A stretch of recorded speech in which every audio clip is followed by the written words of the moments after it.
Well, good evening, ladies and gentlemen. Welcome to Super Old Game Saturday. We are going to be doing the 9th month of Super Sonic Game Saturday tonight, and you're probably wondering, we're on the Wii. How's that working? And also, why is Sonic Colors up there? We're going to get to Sonic Colors. I have a lot to say about that re-release that came out this week, the Sonic Colors Ultimate, and I'll answer the questions Electverse had about this last week. But we're not playing that. We'll play that at some point, or when you want to see it. But tonight we're going to be playing this. This is going to be Sonic the Hedgehog 2, the 8-bit version for the Sega Master System. This is not available anymore on the Wii, and this is also the only way you could play it if you were in the US. That is, at least on the Master anyway. It was on the Game Gear, where it has much reduced screen resolution, and yeah, it's one of the most infamous Sonic games around, as far as ones that people say aren't totally terrible. I remember, I think I had a guest, Nocturne, on the show a few months ago saying, quote, Sonic 2 on Game Gear is awful.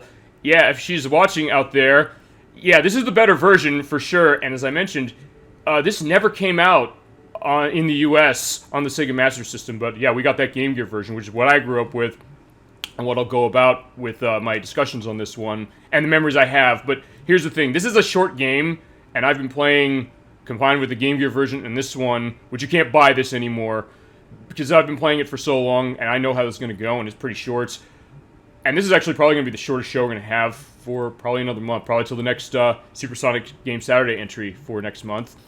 I'm going to go through everything we're running on the Wii as far as classic games are concerned on the Virtual Console, just to give a little bit of a brief overview. I sometimes tend to do this with like collections I have, or there's stuff, so I think for the purpose of this, may as well. This is what we're working at and when it comes to the Wii. And as far as this, but of course the Wii channel is we have Sonic Colors in there. I put the disc in specifically for the purpose of this, and we'll talk Sonic Colors, the Wii game, and the Ultimate game. Yeah, in fact, I have something planned that's going to be appended to the YouTube site video version of this. But before we get to Sonic 2, which came out in 1992, and click on the little channel there. Yeah, we'll come back to you in just a second. Sonic rocks. Hi, Dolly Finn. Yeah, good to see you tonight. I don't know if you're going to say this Sonic game's going to rock. I got some stories on the Sonic Colors Ultimate game that came out this week. But before we start, I'm going to quickly go through the stuff that's on my Wii as far as the Virtual Console is concerned, only because this is a short game. I'm going to assume this is going to be an hour and a half, so to buttress it a little bit, I'm going to go on to give you an idea of what other things retro we have running on this system, none of which you can download anymore, but since I was able to get stuff for this before they shut the store on the Wii Shop, which is over on the right down here, you go onto it, it doesn't work anymore because they turned it off about a year and a half ago, or 2 years ago, I think, at this juncture. Yeah, but I went on a big buying spree. It's like, hey, here's games on this that are cheaper, that are not available elsewhere, including, well, we'll go down the list. Super Metroid, which came out in 1994, a classic game for the Super Nintendo, which is pretty rare as it is, but it's been released other places, so that's a little easier to rationalize. Kirby's Dream Land 3, released in 1987 for Super Nintendo, same case that way. But yeah, we're going to get into other stuff, including this. This is Pulse Man. This came out on the Sega Mega Drive in Japan only in 1994, and it's from the people who made Pokemon, Game Freak. This is the only release of it in the US, and you can't buy it anymore, and Sega has not decided to re-release this. So, yeah, when we play Pulse Man, we're playing it through this. This is more just going to be a brief thing, and then we're going to go into Sonic 2 Master. We'll be able to talk about whatever your memories of Sonic 2 8-bit might be, even, and I guess 16-bit. We'll play 16-bit again at some point. This is actually also when I'm playing this again, because I played the Game Gear version through Sonic Gems Collection last year. I don't have the recording, but this is going to be the official one. Super Mario RPG, which we played, and that was a great time for the first RPG of the channel. ActRaiser, also from Enix. This is from 1991 for the Super Nintendo. Has not been released much either. But I guess, maybe I shouldn't just completely go that way as far as, like, that aspect. But, like, alright, I'm just going to quickly go through some of the stuff. Castlevania Rondo of Blood. Here's the other thing. If you see anything here you're liking to see, or anything you want to see that's on the docket for the future entries of this program, let us know, or let me know, and we'll make them happen. And actually, Dolly Finn, to go back to you from last week, I did obtain a copy of Luigi's Mansion, so October, we're going to be playing that. And thank you for your suggestion and for your viewership. Also on here, we have Mario Tennis for Nintendo 64, released in 2000. Super Mario Bros. 2, the Japanese version, released in 1986. We didn't get this for a while, and actually initially, this is the first time we had this in the US. Fantastic. Well, okay, I'm glad you're happy to see that, and I'm happy to be playing that game, and actually, with Luigi's Mansion, I have not played it that massively, so that's going to be another case for me to kind of go through and explain it and go through it along with you. Thank you. Oh, well, thank you as well for your patronage of the show and for your suggestions. Because, yeah, you're making the show... Yeah, as I've mentioned this multiple times, Jellyfin, anybody else in the chat, you make this show. I mean, this is a show that I put on every week at 7 p.m., but it's also something that, without an audience, I wouldn't really have much. And also the idea is that, because you're dictating where we go in the chat, this is as much your show as it is mine. Next on the docket is a game that costs a fortune. This is Musha for the Sega Genesis. This is from Compile and Seismic Software. This is a shoot-'em-up game that goes for about $700 now on the Sega Genesis. This was an $8 download. At that point, I was like, yeah, sold. Same case with Ironclad, which came out in 1996 for the Neo Geo CD. This is a $1,000 game now. It was $9 as download. Why? Why are Musha and Ironclad expensive? Musha's a weird one, because Musha came out very early in the Sega Genesis the life of the Sega Genesis. And I guess the idea is maybe they didn't get how to get a whole lot of copies printed. Is it that good? Yes. Actually, yes it is. If you talk to anybody who loves shoot-'em-up games, they're going to tell you Musha is one of the holy grails of the genre and of the genre on this system. So in this case, yeah, I'd say that's very good. Ironclad, I played a little bit of Ironclad. That's kind of the same kind of game. That's also really good, but you're right when you're saying the idea that, hey, if these things cost so much, do you really want to jump on buying them for that much money? Which is also why the Wii Virtual Console was such a good thing, because, hey, these games that cost a lot, they said, let's re-release them for a cheaper price. This was an $8 download, this was a $9 download. And unfortunately, none of these tiles here, except Sonic Colors, that's a disc, is available for download anymore. It's one of those things you kind of wish that we'll get re-releases of some of this stuff only for that reason, because there might be people coming into gaming who might have missed this. I mean, I did not play Musha growing up on the Sega Genesis, so at that point, me having it here for this was just me discovering something new myself, and same with Ironclad, because I never had a Neo Geo CD. On the next page, we have Secret of Mana, which has come up before from 1993 from Square. This has gotten re-released multiple times in certain capacities. It's kind of an action RPG with some nice, I guess, action combat and a 3-player mode, which is in this was pretty nice. Super Mario Bros. 3, this probably doesn't need much introduction, from 1990. This is a classic from the NES that we'll definitely play that at some point. Next, Indiana Jones' Greatest Adventures. This was on Super Nintendo from 1994. It is from the people who made the Super Star Wars games, and it has the same high level of quality and presentation as those, but it's hard as nails. That's a good one, but I'm going to need to practice on that one.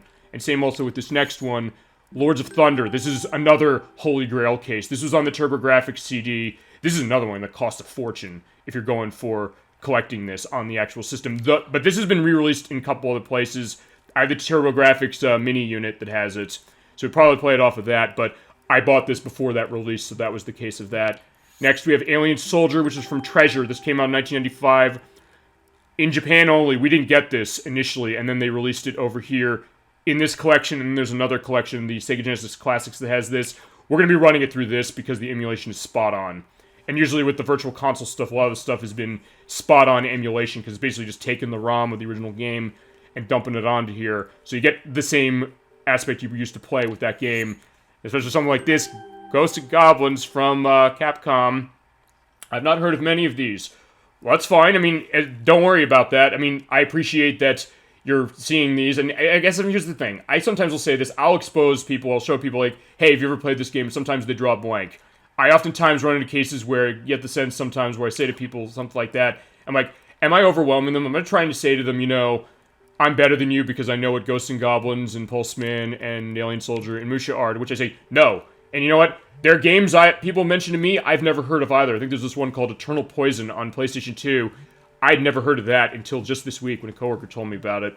So at that point, it's like, it's kind of a discovery. And I'll tell you, that's, I think, the point of the show, for me, personally, is the idea of discovering games that maybe I've played, maybe, chat, you've played, maybe none of us have played. And just kind of get a shared experience of even just looking at it and saying, here's something that is unique. Yes, sharing, yeah. And I think that's kind of what it is. And as I said, that's kind of what I want to do with the show, just to show off certain aspects of gaming. And sometimes I'll pull out a random thing, and people will say, like, I'll use this anecdote. There's someone who I was talking to at one point who played Snowbird Kids 2 for Nintendo 64. It was not released on this, and I have that game. We can play it. But they said they grew up playing this game, and I kind of was taken aback. At first I said, really? it seemed so niche, I thought nobody else but me had played it. So in that case, it was a great sense of discovery and sharing experiences, even bad experiences, because I'm mentioning that Sonic 2 game, the 8-bit one. I got memories of that version on Game Gear, which is not as good as this 8-bit release, and the Sonic Colors Ultimate. We're going to tear that one apart. I'm going to tell you that right now because, yeah, we'll get to that a little later when you want to hear about it. And last on this screen, and then there's one other thing, we're going into SD cards because the Wii allowed saving that way, so I have other games that way. This is a game, this is not a Virtual Console game, this is a game called, when they pull the animation out for that, Grill Off with Ultra Hand. This was a game that, this is a very specific release. There was a thing Nintendo had called Club Nintendo about 10 years ago. You could, when you bought games of Nintendo's for the 3DS, the Wii, the Wii U, and the DS, I believe. Or maybe I mixed consoles names. But anyway, that era of Nintendo consoles. Weird name. Yeah, it's named... This was a game you could take your coins that you could redeem from buying other games into getting free downloads. In fact, that's how I got Mario 3 on this. This is how I got Super Mario RPG on this. I believe that's how I got Mario Tennis off of this as well. But yeah, this was a game that was only released through that, so you could not get this any other way. It was an 80-coin trade-in, and it's based on a toy that Nintendo made in the 70s. It was basically like this grabby hand thing, where you grab little, like, toy plastic balls around, and that was before Nintendo was doing video game stuff. Because before they did video games, they were a company that made, like, playing cards going back to, and I'm not joking, 1889. Yikes. Yeah, they go back a ways, but before they were doing that, they were making toys. In fact, I'll give one other anecdote. Yesterday was the release of WarioWare Get It Together on the Switch. They have a whole set of games for one of the sets of missions for this character 9Volt, who's a big Nintendo fan. They pull out like games that are based on actual Nintendo games, but they pulled out some of these weird toys from the 60s of Nintendo's that I had never heard of. And it was really interesting to see that, so it's the idea that, as I mentioned, a shared experience with some of this stuff, but also me learning a lot at the same time. I would have thought, well, you think, well, I would know what it is, maybe, but, or, I don't know, maybe not, but this is the kind of thing that sometimes even I'll be surprised, as the idea of mentioning that I have an encyclopedic knowledge, maybe, but also an encyclopedic interest on learning more, and feasibly sharing it with other people. It's interesting. Yeah, it is interesting. It is a weird case of thinking, yeah, what if Nintendo never made video games?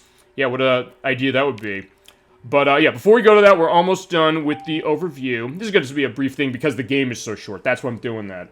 And as I mentioned, I have a little surprise. It's going to go to the YouTube site video version of this when it uploads because of the fact this is going to be a very short one. Next up, we have... Here's the other thing. When you're in the SD card menu, it just shows this up. It does not show the actual year of it unless you load the game up. I'm not going to do that. This is Final Fantasy, the first one, from 1990 for the NES. This has been re-released multiple times and upgraded multiple times. It's probably better those ways. But back in 1990, this was kind of a new thing. And yeah, Final Fantasy, the first one, going back all those years. We have like 15 numbered now. There's a 16th on the way. And many, many more. This is where it started. A blast from the past. Indeed. There's a lot of blasts from the past in here, including ones that I only bought because I know they cost a fortune when I was going through them, including this one. This is... Princess Tomato in the Salad Kingdom. I never played this. It's a point-and-click game, kind of like Shadowgate, if you're familiar with that one. It's a game that, at the time, ranged for about $80, $90. It was a $5 download of this, and I was saying, yeah, I've never played this game before. I'm spending the $5 here instead of spending the $80, $90 for a game I'm not sure about. I don't even know if I'd say this is a great game, but it is something that it is a unique curiosity piece, if nothing else. Next we have... This, which is not a Virtual Console game either, this is a game that was released specifically for the Wii under their WiiWare section. This is a game I would love to see a re-release of. This is Castlevania The Adventure Rebirth. It's a remake of a Game Boy game from 1989 that's horrible. That 1999 Game Boy game is a horrible game. There's a Castlevania collection I have that has it.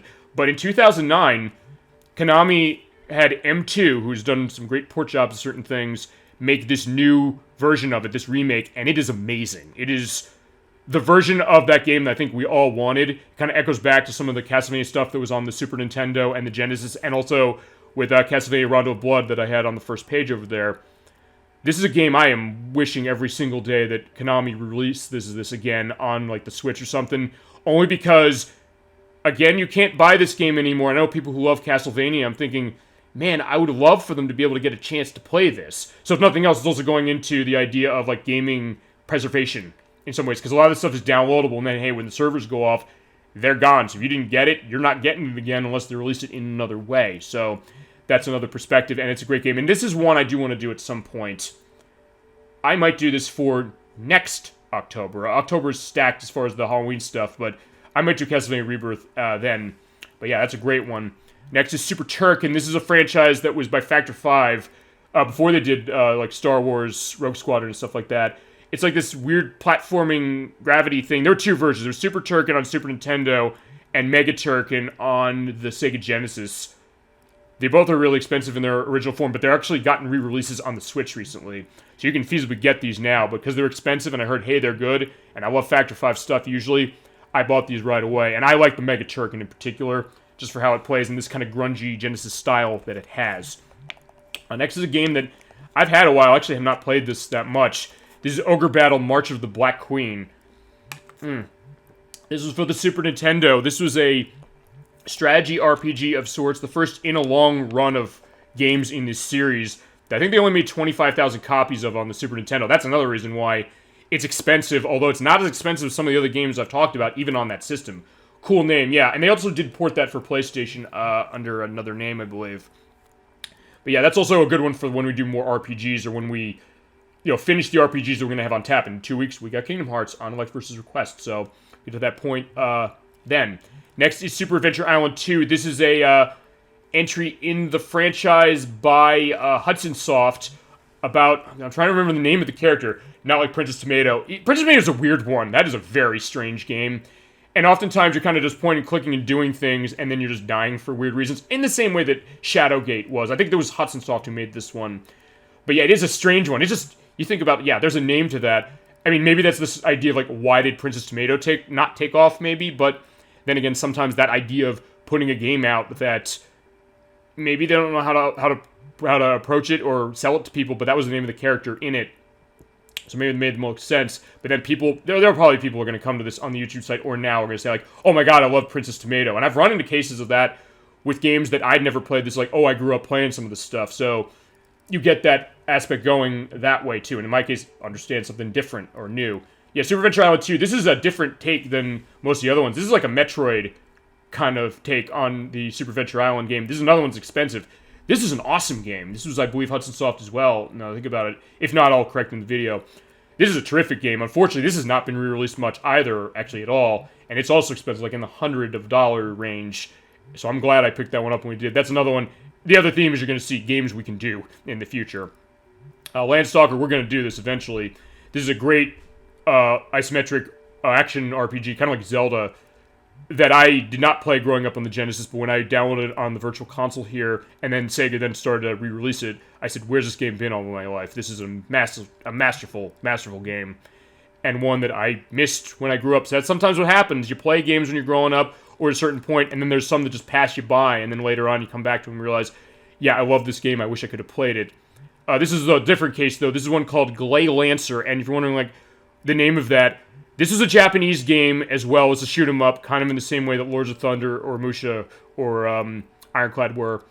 This did not come out here, so that was another case where, because the Virtual Console, one thing that was interesting about that, they did do releases of games that didn't come out in the US or in other regions. So at that point, it was another case of me seeing this and saying, this is a game I never got, and they never released it elsewhere. And since now, this is the only place you were able to get this, and the only way to get this is with reproduction cartridges. So at that point, I'm kind of glad to have it.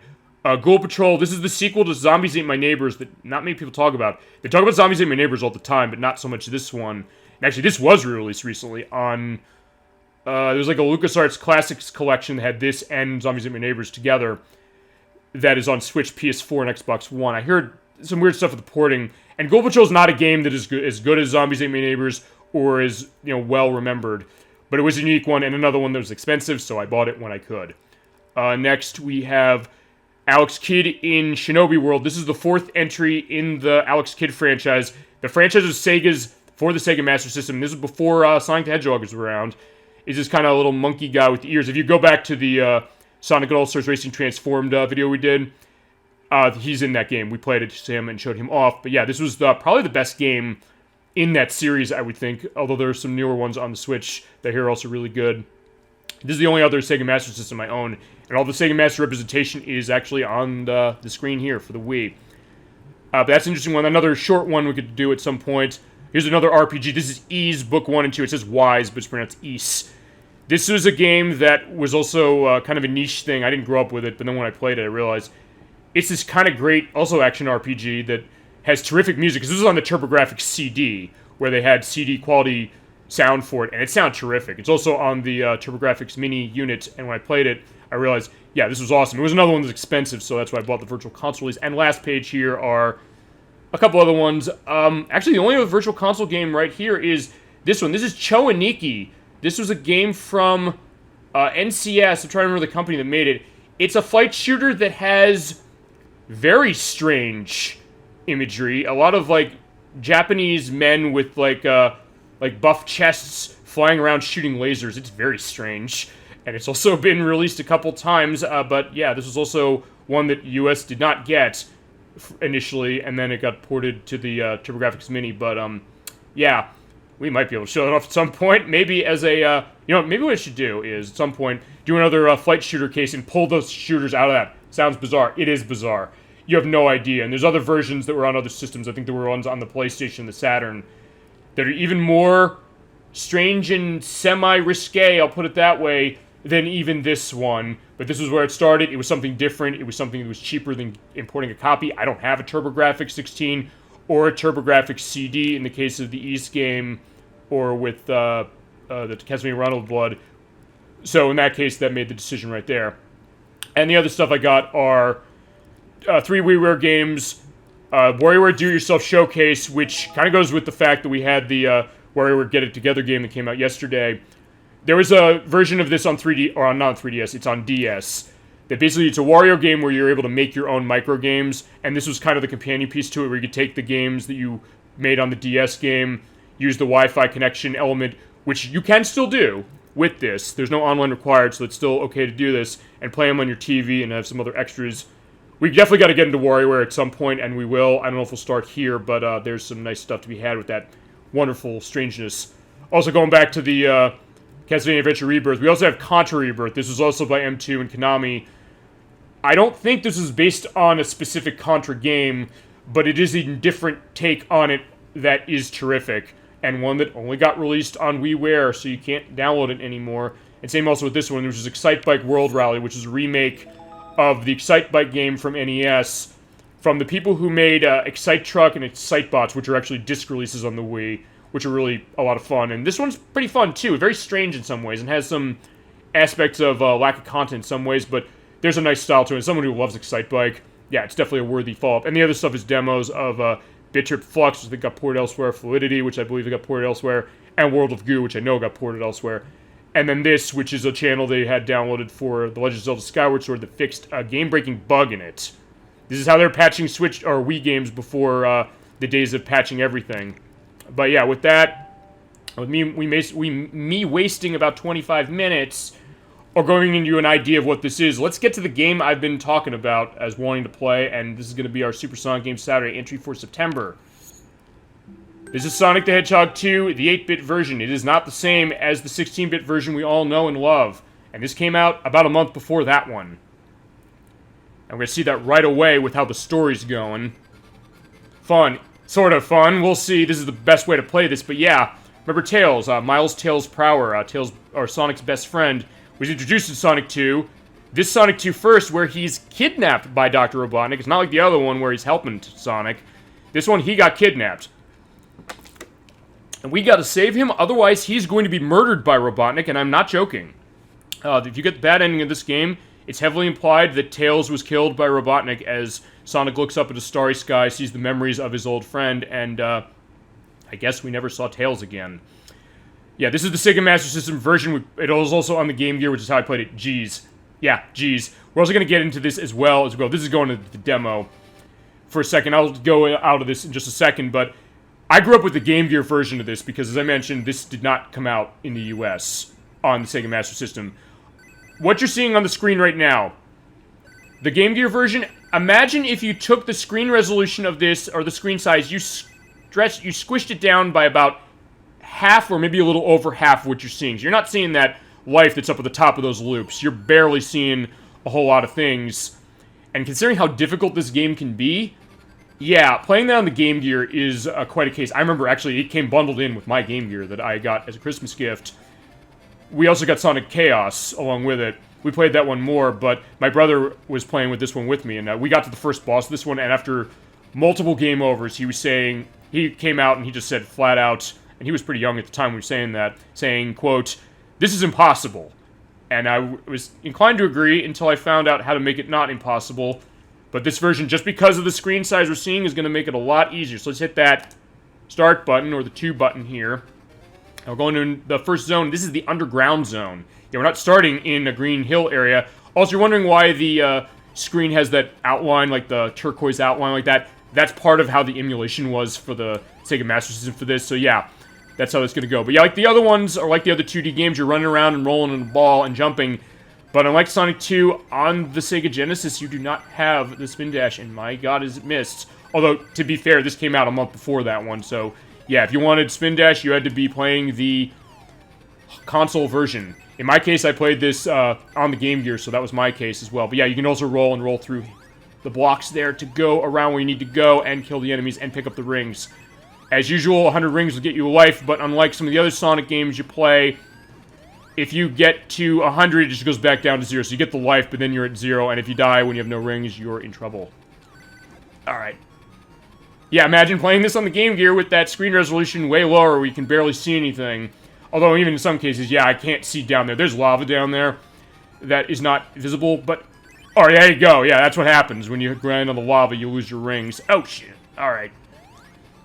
Oh, yeah, I don't want to try and get that ring again. Also, you have mine carts. You jump into that in this level, and they'll ride forward without you moving until you jump out. Jump out quickly, otherwise you're gonna get hit in the lava. Yeah, it's funny. I mentioned this game is kind of weird as far as how it plays. I mean, it's a fun enough game, but it also is kind of punishing if you're coming into it new. Well, on the Game Gear in particular. With this one, not so much. This one, it's better just because of the screen. Would you say it's a product of its time? Very good question. I would say yes, to a certain extent. And I think also because, as I mentioned, this came out before the Sega Genesis version by a month. There was Sonic 1 that came out the year before that. This was the 8-bit take. And I guess in a lot of ways, yeah, there is that idea that it was more difficult for its time, but that's not to say that, oh, there's games that are not difficult now, or have other aspects of its difficulty. Else you can look down for some reason, or look up, it doesn't really do much. You have the minecart go that way. I would say, yeah, sort of, and I guess as far as the stuff with the Game Gear version, that's definitely a product of its time because of how small the screen is. Hi, Electverse, good to see you. Hope you're doing well and have had a nice week so far and a nice night so far. Play Sonic 2, 8-bit, the Sega Master System running through the Wii. We've been going through some of the aspects of why this is harder, including the fact that, yeah, the Chaos Emeralds, they are not in special stages. You have to find them in stages. And as I mentioned before, you have to find all 5 of them in order to get the 6th at the end of the 6th zone, and then you go to the last one. Otherwise, Tails is gonna die.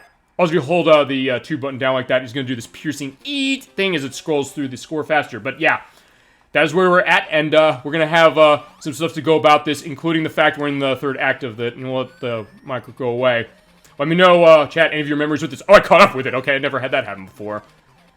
Yeah, you're bouncing up to this, and yeah, you don't have any rings in the 3rd act where there's a boss, so any mistake on the boss, you're gonna die.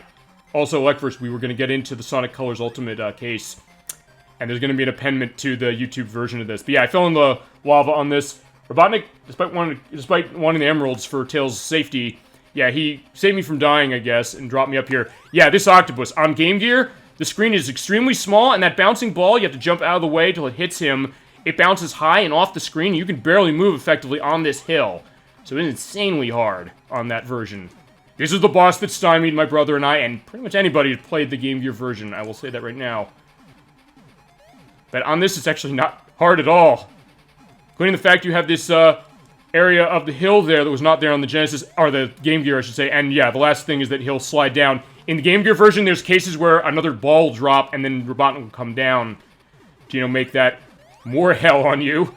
But yeah, that's what's done. And when you're done with the boss, hit the prison egg and let the animals out. Yeah, this is going to be going a little mile a minute, because this is kind of a short game, as I mentioned, but also because I guess I've been playing this long enough, almost 30 years next year, or, well, not 30, no, it was, 19, because I got the Game Gear in 1993, which was after Sonic Chaos came out. Which is the Sonic game I played more, but I eventually got to the point where I need to beat this one.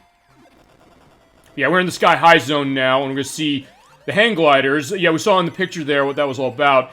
So I guess we're coming back to hang gliding after Pilot Wing 64 last week, but yeah, a little different this way. Oh, and falling down, you hear that eeeeet.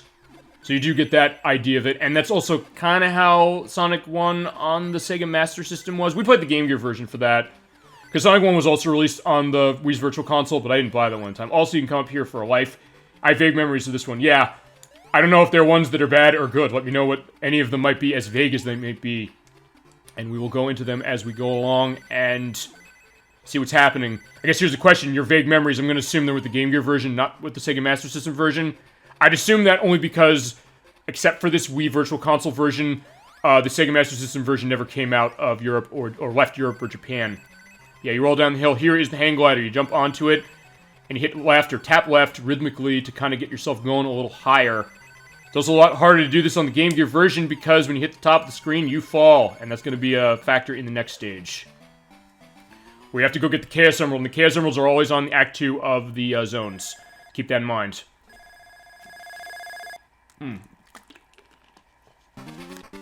Alright, and it's interesting also they have the picture of Tails there, flying on the hang glider, even though, like, why does Tails need it? He can fly.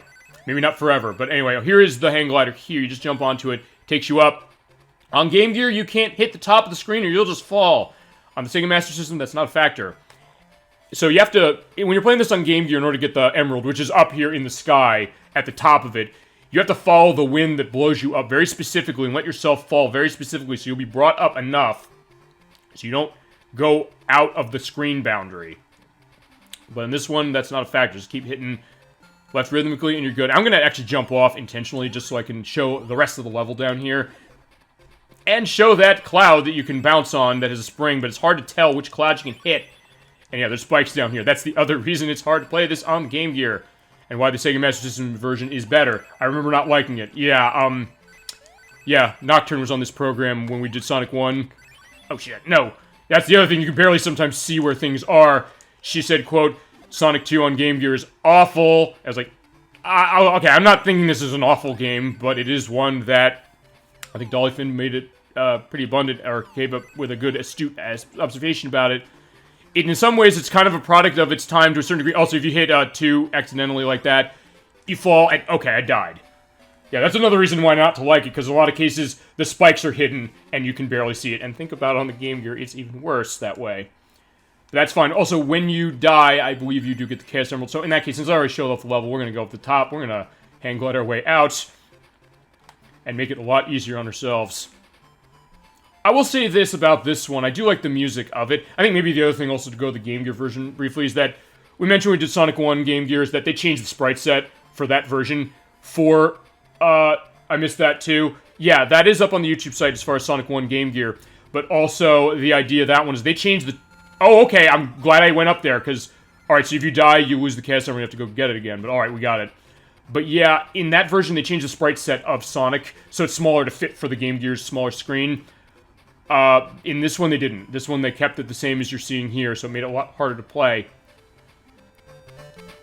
But, yeah, as I was saying, I do like some aspects of the music, and as you saw with that hang glider there, they also do have a reference to that in Sonic Mania, or more accurately, they added a reference to that in Sonic Mania when they patched the game for the first time, because when it came out, there are certain levels that didn't have stage transitions.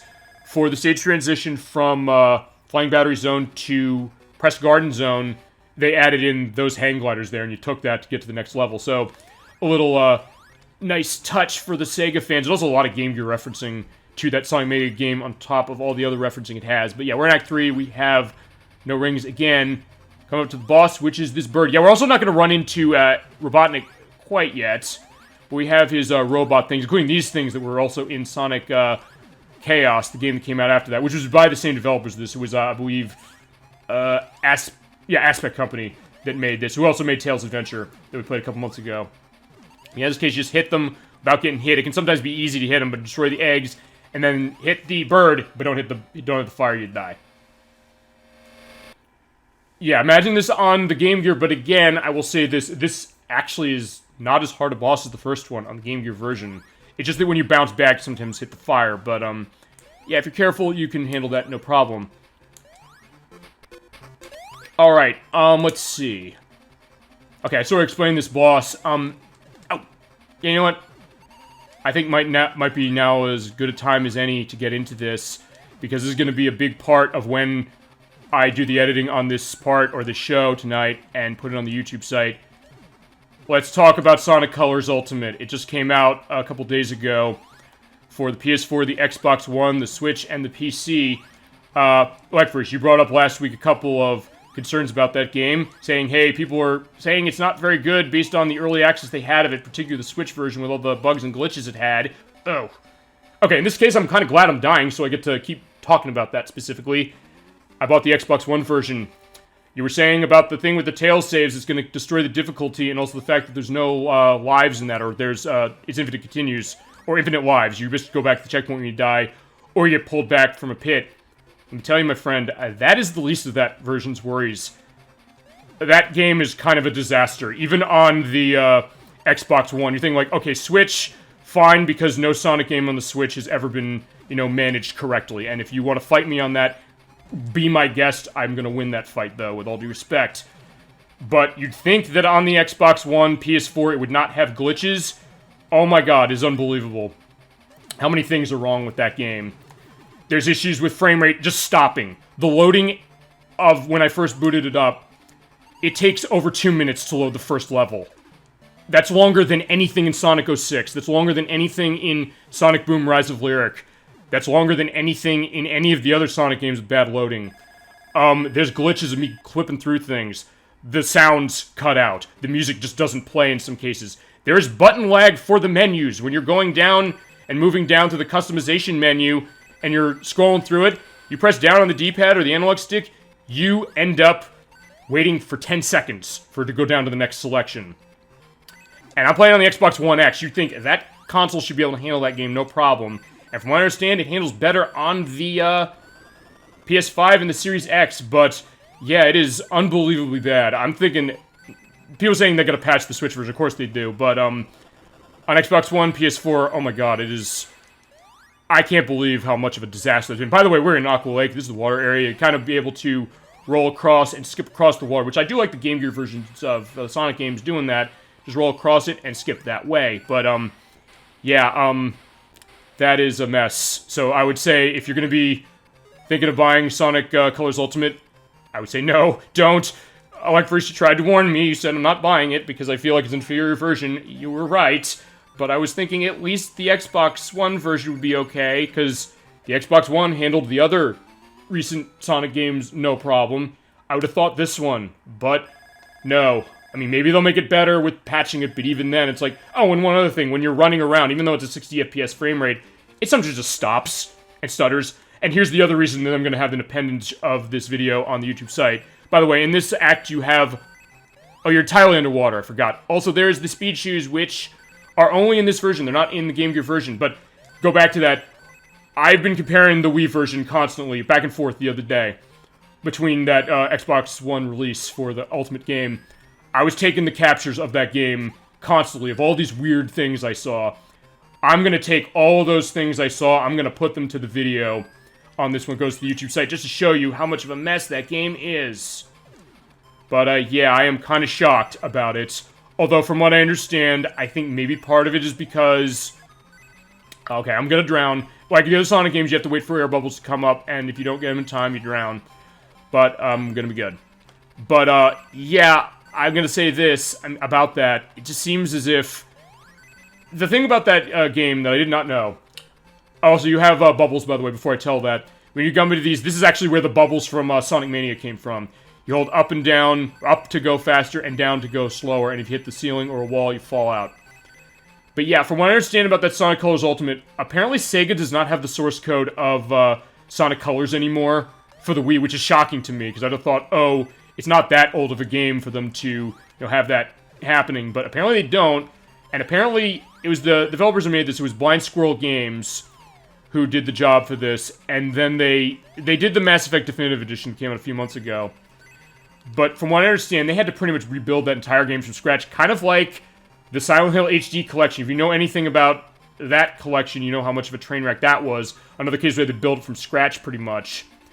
And from what I understand, okay, I didn't know the bubble could kill the enemies like that. I don't think it did that on Game Gear, but I might go back and check that while waiting for that. Also, when you're in the bubble, that also gives you air as you're going along, so you'll be safe. You don't have to worry about drowning. But yeah, the thing is, I think they had to rebuild that game entirely, and also they rebuilt it with a software library that they didn't cite in the credits. So actually, they had to patch that game anyway, because they're pretty much facing a potential lawsuit on the fact that they had source code libraries of this company that they didn't cite in the credits, saying, oh yeah, we used these to make this. And they realized, oh yeah, we did it, or they got caught doing it, one of the two, I'm not sure which. So they're patching the game for that, and they're feasibly patching it for all the other weird stuff that's on the Switch version. But don't think that, oh yeah, that Switch version is the only one that's wrong. By the way, if you go in these tubes, hold left or right at some of the junctions, you go out them, and this is where the Chaos Emerald is. But yeah, that is a sight to see, an unfortunate sight, and I'm thinking, yeah, it's funny. I was telling coworkers about this. I even had like an emergency bad game Thursday case. I said, I have to show you this game. You have to see how much of a mess this is. And I think someone said to me, who's not big into 3D Sonic, specifically said, is it just that every Sonic game that's good becomes bad? And I hate to say that, because we also have the Sonic Origins coming out. I'm back to here's Sonic Colors. Yeah, you heard me ranting about how horrible that game is, or how horrible the Ultimate version is. Sonic Colors is a great game on the Wii. The Ultimate version on Xbox One is a disaster with unbelievable technical problems, even on that system. I mean, it's loading for 2 minutes for the first load of that level, of the first stage when you boot it up. It has stutters in the gameplay where the game just stops. It has aspects of the sound that don't play correctly. It has the music that just decides not to play. It has collision detection things where I'm falling through, and I have the videos of this. I'm going to put them to this, the YouTube version, the stream you're watching right now, to go into all these things I saw. And as I also mentioned, they took a source code library for the development of this game, which they had to build from scratch again, because Sega didn't want to keep the source code of Sonic Colors itself. And apparently that's not just a Sega thing, because I understand there are a lot of Japanese developers who apparently think they didn't need to do that, even for more recent stuff. I think Kingdom Hearts was a case like that. We're going to play Kingdom Hearts in 2 weeks. But that was another case where Kingdom Hearts, they rebuilt that from scratch. It was fine. It was great as far as the HD version of it. Why am I not jumping up higher? But yeah, it is a total mess. So yeah, you were right, my friend, about that. Actually, you know what? I think I need to ride the bubble all the way up. I think you can jump up there on Game Gear. I guess you can't on Sega Master. But also, it's totally blue here on Game Gear for some reason. And you have the beginning of it where the water kind of floods in, and then you're underwater the entire time. But yeah, we're gonna go into that. But as I mentioned with Kingdom Hearts, that was a case where they rebuilt that game from scratch, and it was great. I think about Okami, the Wii version of that. They had to rebuild that game from scratch too. That was Ready at Dawn, who made the God of War games on the PSP, and made Daxter also on the PSP. They rebuilt that game from scratch because I guess. Wait, why did I go up? I didn't hit anything. All right, so I got to get out of this. Also, you do have the 10-minute time limit. Also, I guess I have to do that. All right, so let's do this again. Funny lobsters here. Yeah, that is the interesting thing about those lobster characters here, is that they come towards you, but they also kind of go backwards to a certain degree, so you have to go around. It seems like Sega's focusing on quantity, or seems like Sega's focusing on quantity over quality. I guess, although, has Sega really released that much this year? As far as anything new? I mean, I'm trying to think what other games of Sega's came out this year. And I guess the other thing is that, I don't know, maybe this was like a rush job feasibly, as far as what happened with this game. I mean, maybe, but, okay, why am I not doing this? Why am I not going out? Alright, I gotta try and get out of here. See, it's funny, I'm getting stuck at this point. And also, okay, if I get a time over, I'll have to go back and get that. But at least it gives us time to talk about this game. Okay, I'm dying anyway, because I fell down, I couldn't move, and I'm falling to that. Okay, so here's how I'm going to do this. I'm going to actually, it's good I showed this. It's good this happened, because You don't have checkpoints, by the way, in this game, so you die, you're going back to the start of the level. I'm going to go back to the start of this level, I'm going to get the Chaos Emerald again, and then I'm going to take a shortcut. Let's see if I can take the shortcut. I don't know. Yeah, but to go back to the Sega quality over quality, I mean, yeah, I would think... I was surprised on that as far as with this, because as I mentioned, I don't know other Sega games that are out this year, really, aside from this one. Oh, okay, no, they have Lost Judgment. That's coming out, I think in a couple of weeks. It's like a spin-off of sorts, or kind of a take on what Yakuza was. There is the Super Monkey Ball Banana Mania game that's coming out in a few weeks. I hope they don't screw that up. I don't think they are, based on what I'm seeing, because from what I understand, it is running at 60 FPS on the Switch, unlike the Sonic Colors case. It's not a case where it's a rebuild, necessarily, of the Super Monkey Ball 1 and 2 and Deluxe game, but I think just a... Okay, I guess it's a rebuild, but I guess it's a remake. Also, to me, reminds me of Shin Megami Tensei 3 Nocturne HD, in that it's lazy. Okay, I have not... Okay, you're right, Sega did put that out, because, yeah, Sega puts out the Persona and Shin Megami Tensei stuff. I didn't play the Shin Megami Tensei Nocturne HD game. I heard coworkers who had it, they didn't say to me there was issues with the tech on it, but I haven't played it either, or in my case I haven't played it. So, alright, was that another problem where they did an element of that, where it was a problem with the development? I guess that might be another one they didn't have the source code for, and that's a shock too, because I know people love that Shin Megami Tensei game in particular. In fact, it was that one that I think really got that franchise going in the US. Even though Persona 1 and 2 were on PlayStation, that was the one that really became a bit of a cult classic when it came out in 2004, and the idea that, hey, that they didn't do that one well either. I don't know if it was Blind Squirrel did the version of that one or not, but also, yeah, there's a shortcut there, but what I'm going to do is I'm going to go down here, get the Chaos Emerald, hold left to get it, and I'm going to go up so I can go back, and I don't have to get in that case where I'm stuck with the air bubbles again. So go up, and because you can hold up or down or left or right at the junctures, and you're going to be good in terms of the tubes. But yeah, that is a weird case, and it's making me very concerned about Sonic Origins next year. They say it's not going to be a straight emulation of those games, but it's also making me think that if this is what happened with Sonic Colors this way, and on other systems, yeah, that's my concern. That bothered me more because I was really looking forward to that one. Yeah, I get this. I mean, in my case, with Sonic Colors, okay, I have it on the Wii, and like you mentioned, you have it on the Wii as well. You loved it on the Wii. Yeah, if you jump here through the wall, you're good, and you can make it. So we have the Chaos Emerald set. I mean, I guess I was sort of looking forward to this in the sense of, alright, they're taking this game, they're up-resing it from the Wii to this. Like, okay, fine. You can look at the tech stuff of the Wii game. It looks incredible and runs incredible as far as that technology, but the idea of a modern version of that, and on systems that are not the Wii, because remember, people said, hey, this is only on the Wii, I want to play this. Bring it out on other systems, that's great. I always am talking about that idea. And same with Shin Megami Tensei Nocturne. That was only on the PS2. They brought that out on other systems as well. But in that case, yeah, I mean, okay, in that way I was looking forward to just see what that was going to be about, but then it turned out to be kind of a mess that way. And it is something, we've gone into this before with some other stuff as far as, putting, squares turned in the barrel, specifically as far as maintaining some of their classic stuff. And it's weird because Sega used to have that problem a lot, and for a while I thought, well, maybe they figured it out. Yeah, I'm referring to Shin Megami Tensei Nocturne. Yeah, I get you, for sure. Absolutely. I mean, I know, especially if you love a game like that, you want to see the new interpretation. By the way, this is the boss, this is the seal. Wait till the ball goes there, and then jump. And also, if you jump there, he'll bounce you on his head, or on his nose like that. But just keep doing that, and if you let the ball get too high, it'll bounce that way. You won't hit him, and if the ball hits you, you die because you have no rings. But yeah, I get that, and it's that idea of, and this is, I guess, maybe become the idea of, and I mentioned at this at the beginning of the show, because I was showing all these games that I have on the Virtual Console for the Wii, and other things from WiiWare that are not available anymore, not easily available. And you think about that, and you think about something like Sonic Colors. My concern, honestly, with this Sonic Colors Ultimate case is that, what if, on the back of this, that Wii version, which doesn't cost a massive amount now, becomes a collector's item, because people are saying, why would I get this new one, because only the old one's good. I'm not spending $50 just for English voice acting. Yeah, for the case of Shin Megami Tensei Nocturne. Actually, there's another thing with the Sonic Colors Ultimate. They make the text insanely small in the menus. You could barely read it. And I have, like, an HD television for it. As I showed it to my coworkers, I said, try reading what it says on there. They had to walk over to see what it was saying on the TV. I mean, there's one thing to be saying when they add something like of English voice acting for like a game like Shin Megami Tensei Nocturne, just the thought of, hey, the Persona games, the way they're translated, people saying, what can they do with that? But then again, especially if you have the game already and you're thinking like, what is my $50 going to go towards? And I guess in the case of Sonic Colors Ultimate, what your $40 is going to go towards. There comes a question of how are you going to rationalize that for someone who's played it before and owns it, as opposed to people are going to come to this like, hey, I didn't play Shin Megami Tensei Nocturne or Sonic Colors, so I'm just going to get the new one.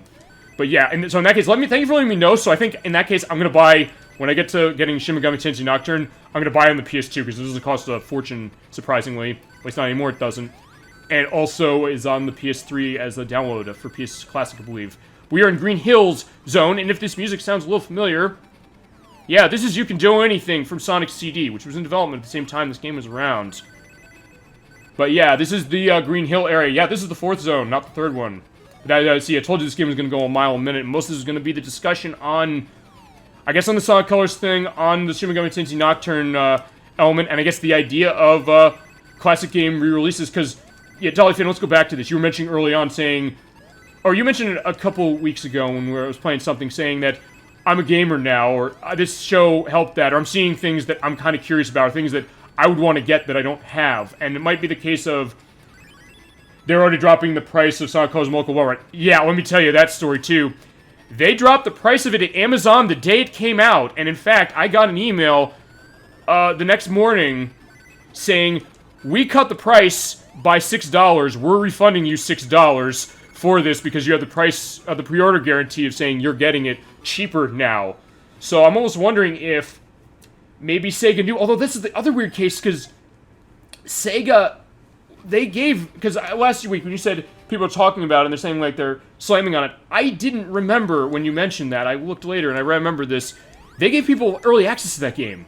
As part of the digital pre-order of that game, they said, yeah, if you bought it, you can have it before last weekend, basically like last Friday, as opposed to when it came out this week, last Tuesday. So I was thinking like, well, wait a minute, that must mean a sense that, okay, they got something here, but apparently not, although from what I understand, also the European version got delayed by about a month, but only for the physical version. The digital one did not get a delay.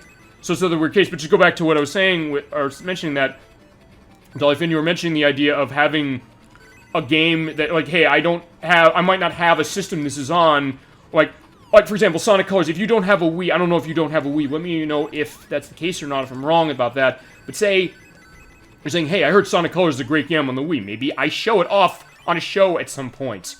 You think, like, I'd like to get it, and then you realize, oh, wait a minute, I might have a new system, I might want to get it on that, but then you play it and you realize, wait a second, what's wrong with this, or you then question that, you question the idea of, was it good in the first place? I mean, I know someone who said, by the way, the Chaos Emerald's up here, who's saying this, they said, I never played Sonic Colors, but it was like, yeah, it's just another bad 3D Sonic game. It's like, I'm saying, like, no, this is a great game on the Wii.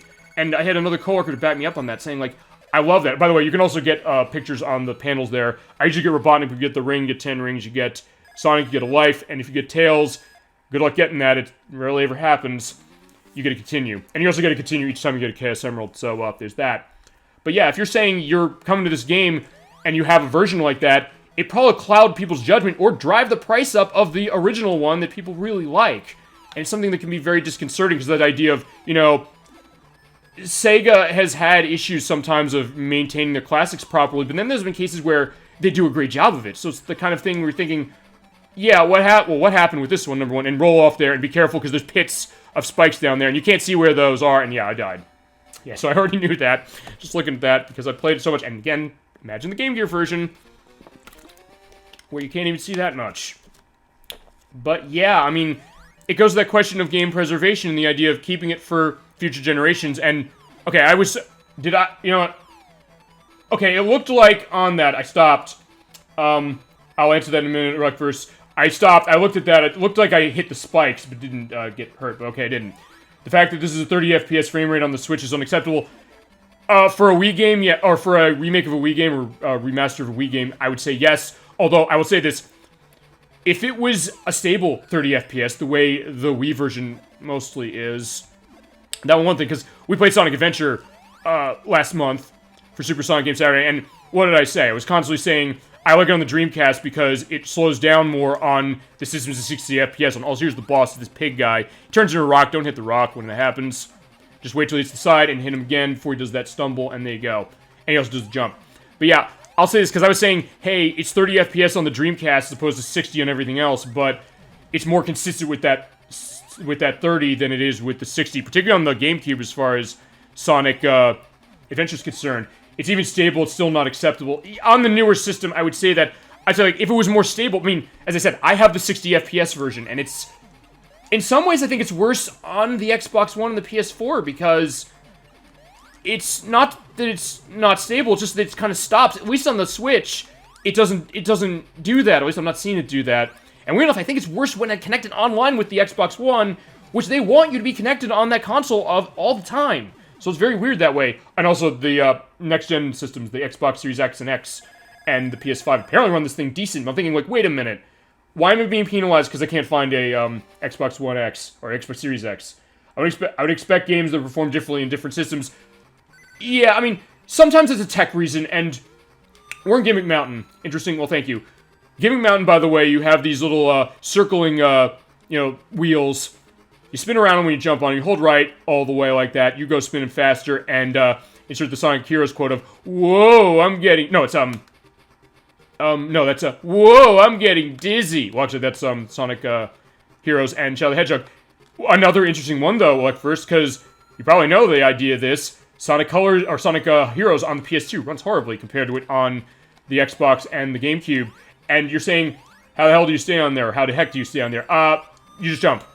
I'm not touching anything on the controller now, but yeah, you just hold left and right, or hold right, and then as soon as it gets to an angle like that, you hit the jump button, and off you go.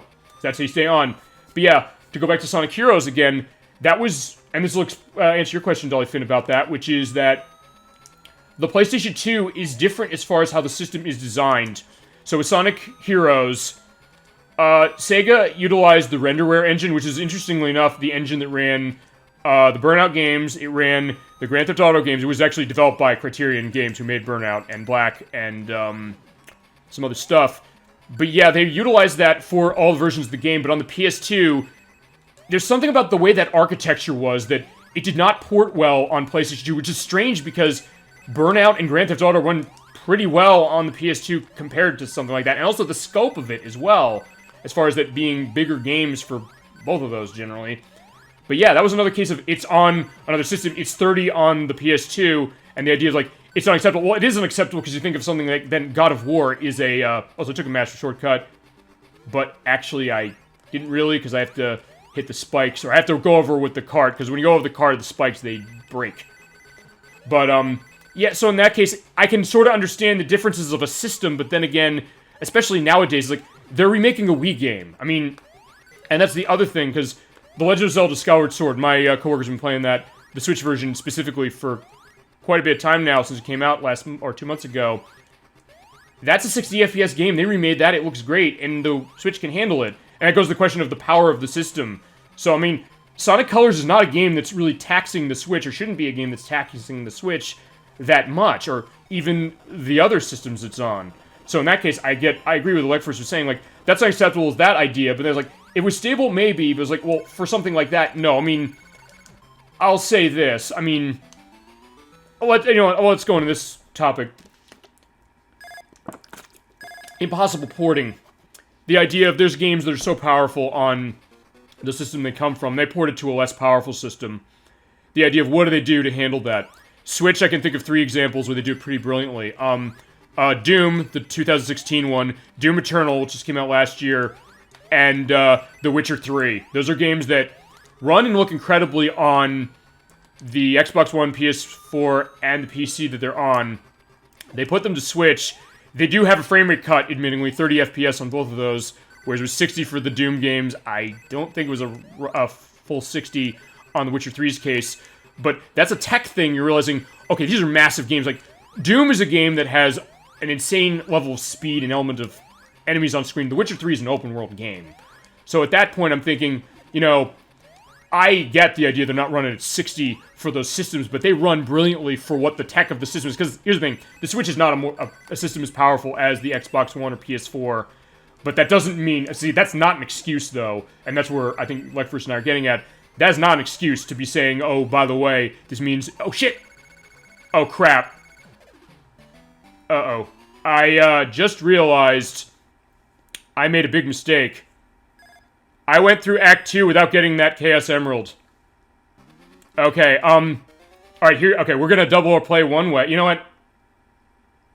Yeah. You know what? Okay, here's how we'll do it. Tails is gonna die. I'm gonna say, I'm sorry to say that we are unfortunately gonna have to him dying. I gotta play through this game entirely again, because I missed that Chaos Emerald. I totally forgot about it. I forgot I was in the second act to get it, so unfortunately, I'm gonna have to play the game over again, and here's the other thing. You know what? I'll show this off. Hit the home button on the Wiimote. You have a reset for it, and go back to the Wii menu. But this was before we had, like, a save state or something for that, so it's basically a save state on this area we're at.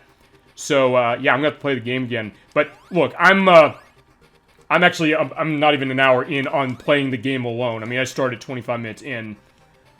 And, yeah, the next level is the last one then, or next world is gonna be the last one because I screwed up on that. So, alright, we're gonna get the full experience on that, all because I want to talk about Sonic Mania, or Sonic, Colors, I should say. By the way, this is the, like, robot, bull guy. Just wait till he hits the side of the screen, his spikes go down, hit him, but watch out for the rocks, and hit him 5 times, you're done.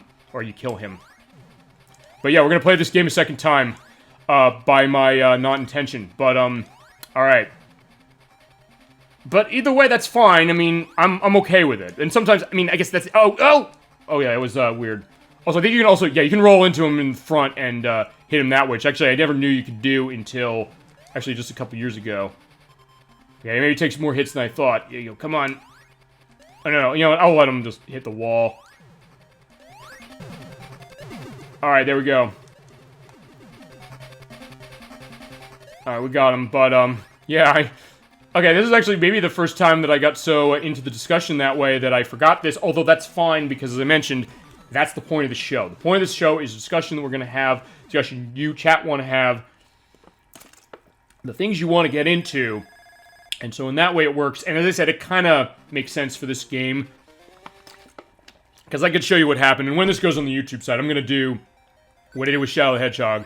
I'm going to be putting in the thing from Clue, that's how it could have happened, but this is what really happened.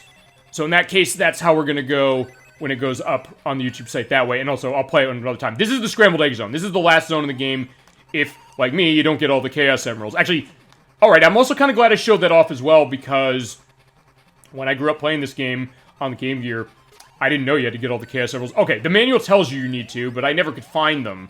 Actually, I think when Nocturne was on the show, she said specifically, it's like, I never even found any of them. So at that point, it's that idea of, you know, like, I had to play it again, because, like, I, you know, lost Tails, and I lost to this. Actually, I believe this is the first Sonic game, by the way, that locks the ending behind the Chaos Emeralds, I think. Unless there's another one. Chat, feel free to correct me if there is, or, if not, or if there is, I'll put an edit in the YouTube video when it goes up. Yeah, this is also another case on the Game Gear, you have to be very specific, because you have to pay attention to where those tubes are. If you hit the wrong one, you're hitting the spikes. In that case, you kind of have a bit of a puzzle, but in this case, you just go to... If you go wrong, you go down that way, but if you go up, you go... Oh, I have to go down. Basically, pay attention to the junctions and then hit down. Alright, so down, right, and then, yeah, I can bounce back and forth, but now I want to hit down and left. There we go. I hear this piece of music, which I do like this track, and actually, in the intro we saw when Tails is getting carried away in the opening cutscene, that is music that is in the Game Gear version they play there for some reason. They did change some of the music for the Game Gear version, I don't know why necessarily, including the boss battle music. Boss battle music is totally different in that, compared to this one. Alright, and we also have those bomb enemies from Sonic 1 again, and you get too close, they explode, and there's, spikes down there, so you don't want to hit those. And again, on Game Gear, because of the screen resolution, you can barely see them. Alright. Alright, so, yeah, I guess I got my, thing with Sonic Colors down. As I mentioned, though, when this goes up, we're gonna be... I'm showing what we got. Oh, yeah, if you take the wrong pipe, also, you go to, spikes. So, yeah, this game can be very unforgiving, and as you mentioned, it might be I guess, a product of its time, but then again, there was also not as many Sonic games at that time that did this. And that's why people tend not to like this. I also find it ironic that Ultimate released on the 3rd, and it's full of bugs. Hang on. When you say on the 3rd... Okay, I went the wrong direction.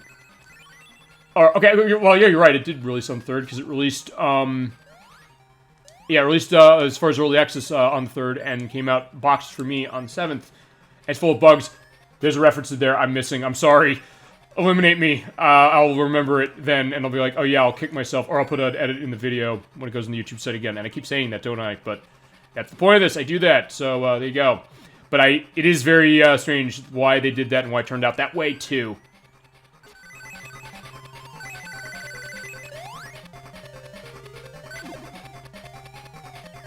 Which I'm trying to think about. Wait, that wasn't when the Wii game came out, I don't think, was it? I thought the Wii game was 2010, later in the year than September. Yeah, and this one goes faster. And you jump very specific, because otherwise you don't land on that, you're getting hurt. 9 minus 3 equals 6, because Sonic 06. Oh, yeah. And you know what? I mean, okay, I'm not going to say that Sonic Colors Ultimate is a worse game than Sonic 06. But I will say that at least Sonic 06 was a new game that wasn't very good. This is a game that was good that's turned bad. But yeah, alright, there you go. Clever usage of the math that way. For the purpose of that. And that was a weird case too, because I mean, alright, that's a little different, I guess, with Sonic 06. Because I don't know off the top of my head, and I don't know, Chad, if you know why this is, or I'll research it when we do Sonic 06 at some point. What the reason for that, because I know they rushed the game, or rushed that game when it came out. But then also the idea that, well, I don't know if there's something with engine, because it ran on the Havoc physics engine, but that was used constantly at that time on other games that I had played, like Psyops and some other stuff. Well, I don't remember Psyops the Mikey Conspiracy, which is a great game on the PS2 and the Xbox, which I think at some point I do want to show that, just as the case it's something unique that does not get represented, it seems. But yeah, that is definitely a weird case, and a sad case, because you think, like, well, hey, this is a really good game, or Sonic Colors is a good game, and it could have been great if they... I don't... Again, we're going to get some kind of a story on what happened with that, or... If you get into that case, it's sometimes... Okay. Oh, here's the boss, right, already. This is Silver Sonic, who is in Sonic Mania, by the way. When you fight Metal Sonic, he throws out those things. This is where he came from. In this case, he just bounces back, and he is not too hard, but... actually, you know what? How are the sales on this? For Sonic Colors Ultimate? I don't know. It just came out the other day. Or, okay, came out on Early Access last week, as like first mentioned. It came out on Tuesday. I don't know how it sold. We're probably not going to find that out until the end of the month. Or however it was. Or, yeah, it will usually be the NDPD numbers. But, alright, yeah, he takes 8 hits. So I'm not sure how it sold. I guess Sonic Colors sold well on the Wii, I guess, to a certain extent. Or the other Sonic games sold well on the Wii for them to put it on that. Okay, thanks. Well, I'll let you know when we get to that point. But alright, I killed Silver Sonic. The idea is I was supposed to get that other Chaos Emerald I missed. Kill him, he gives me the last one. I go to the last zone, which is the Crystal Egg. I didn't. So we're playing through the whole game again, but it was short. So yeah, if you don't save, or if you don't do that, this is the end of the game. You're done. And you get the somber music, which also is the theme song, or the music for the credits of the good ending in this version. They changed it to a happier song in the Game Gear version. So there you go. Yeah, we have Sonic running along on the ground here, looking for where Tails is, because the idea of the story of this is that, hey, Tails said, in order to free me, you have to bring 5 Chaos Emeralds to Robotnik, or then 6. We kill Silver Sonic for the last one. And that's it, and the heavy implication is that Tails, in the very first game he appeared in, a month before Sonic 2 on the Sega Genesis, he is dead. And we're going to see that in a little bit. Yeah, I guess sorry about that, chat, but then again, I don't mind it, and this game was super short as it was, so I was thinking, I knew this was going to be a short run as it was, but then okay, it became inadvertently longer. So yeah, we're going to be playing this game again. So, in this case, it's perfect, because you've seen most of this game until we get to the Crystal Egg Zone. And I'll make sure to pay attention, like, when I see it in Act 2, I'm going to say, like, okay, I'm going to go and get the Chaos Emeralds. It's ironic, it's something fans are looking forward to. Yeah, with Sonic Colors Ultimate. Probably because there are probably people who didn't have it on the Wii, or they don't have a Wii, and they didn't get it there. They're like, well, hey, I'm going to get it on my system, and they're going to make it sing on the more powerful hardware it's running. So, and in that case, that's always a sad thing when you get that case. It also helps in some cases when you have people who know the original so well, like you have mentioned, like first you do, particular, so that you kind of compare and contrast with this, and you'll see the compare and contrast eventually in probably a couple of days for my perspective, and I'll have commentary over that to kind of explain what we're seeing. and also, I guess, to go back to another case, Nocturne with Final Fantasy IX. I bought the Xbox One version. Are you recommending the Wii?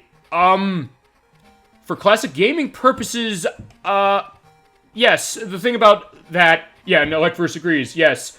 I would say that, yeah, I would, okay, that is aspect who developed the game. Thanks to them, and thanks to me for not doing anything good. Not saving, oh, yeah, there you go, and you. Yeah, for killing Tails. Yeah, the Virtual Console thing is out of, play for the Wii now, but you can easily find one cheap enough, and get a kind of casual element of some of the things, and hardcore games that are really good, and are only on that system. If you're going to be playing Sonic Colors, play it on that. Don't play the new version. Maybe they'll patch the new version, but even then, it's like, shouldn't have launched it in the first place. Alright, there is Tails in the sky, in the stars. The game doesn't ever come out flat and say it, but the thought is that he's dead. Robotnik killed him. But, yeah, that's what could have happened. And also to rub it in more, you get this game over thing with the music. And even you get the good ending, it plays this. And we're gonna see that. Thank you both. Well, of course. Yeah, of course. We're willing to, and I think I mentioned this at the start of the show, I think Electverse and I, and other people who come in the chat, I guess you, Dolly Finn, as well, we're fans enough of video gaming that when it comes to something like this, it's the thing we like to have a discussion about some of this stuff and go into it. If you want retro games, get Wii U. That's true, because the Wii U's Virtual Console is still in place. And there's still stuff to buy for that. And it's also going to be an interesting case, I guess, when they get to the point where they do what the Wii did. They eventually shut the Wii store down. But right now, on the Wii U, I've been telling people about elements of that. And also, I guess the other thing is feasibly now, actually, at this point, Dolly Finn is a recommendation, I guess, as far as that. If it's something you're curious about, feasibly, it's worth pointing out the Wii U plays Wii games. On top of that, although that being said, you also do need to go out and buy the specific Wii controls, the Wii Remote, the Nunchuck, the Classic Controller specifically, if that's the case, for that, and whatever stuff for the purpose of that. But then the Wii Virtual Console, the Wii U's Virtual Console, still in place, and there's stuff on that. Unfortunately, none of the Sega stuff was on that. So all the stuff I showed that was on the Sega systems, like the Sega Master System and the Genesis, is not on the Wii U's Virtual Console. But there is stuff from the Wii that is downloadable for that. There's stuff for Super Nintendo, NES, TurboGrafx 16, Nintendo 64, and Game Boy Advance. I like those games the best. Yeah, there's some good stuff for sure on that. As far as this game you're looking at here, yeah, you're not getting this Sega Master System Edition anymore, unless you import the a European or Japanese copy for that system, or if you get the Game Gear version, or get in a collection that has it. Sonic Gems Collection and Sonic Adventure DX on the GameCube have it. So in that case, you play it that way, although, yeah, this is an interesting case for this one, at least, because of how difficult it is. But yeah, it's, okay, again, we blasted through that, or let's go back to Sonic Heroes, that idea of, let's blast through with Sonic Speed! Yeah, we blasted through with Sonic Speed, we're blasting through Sonic Speed again.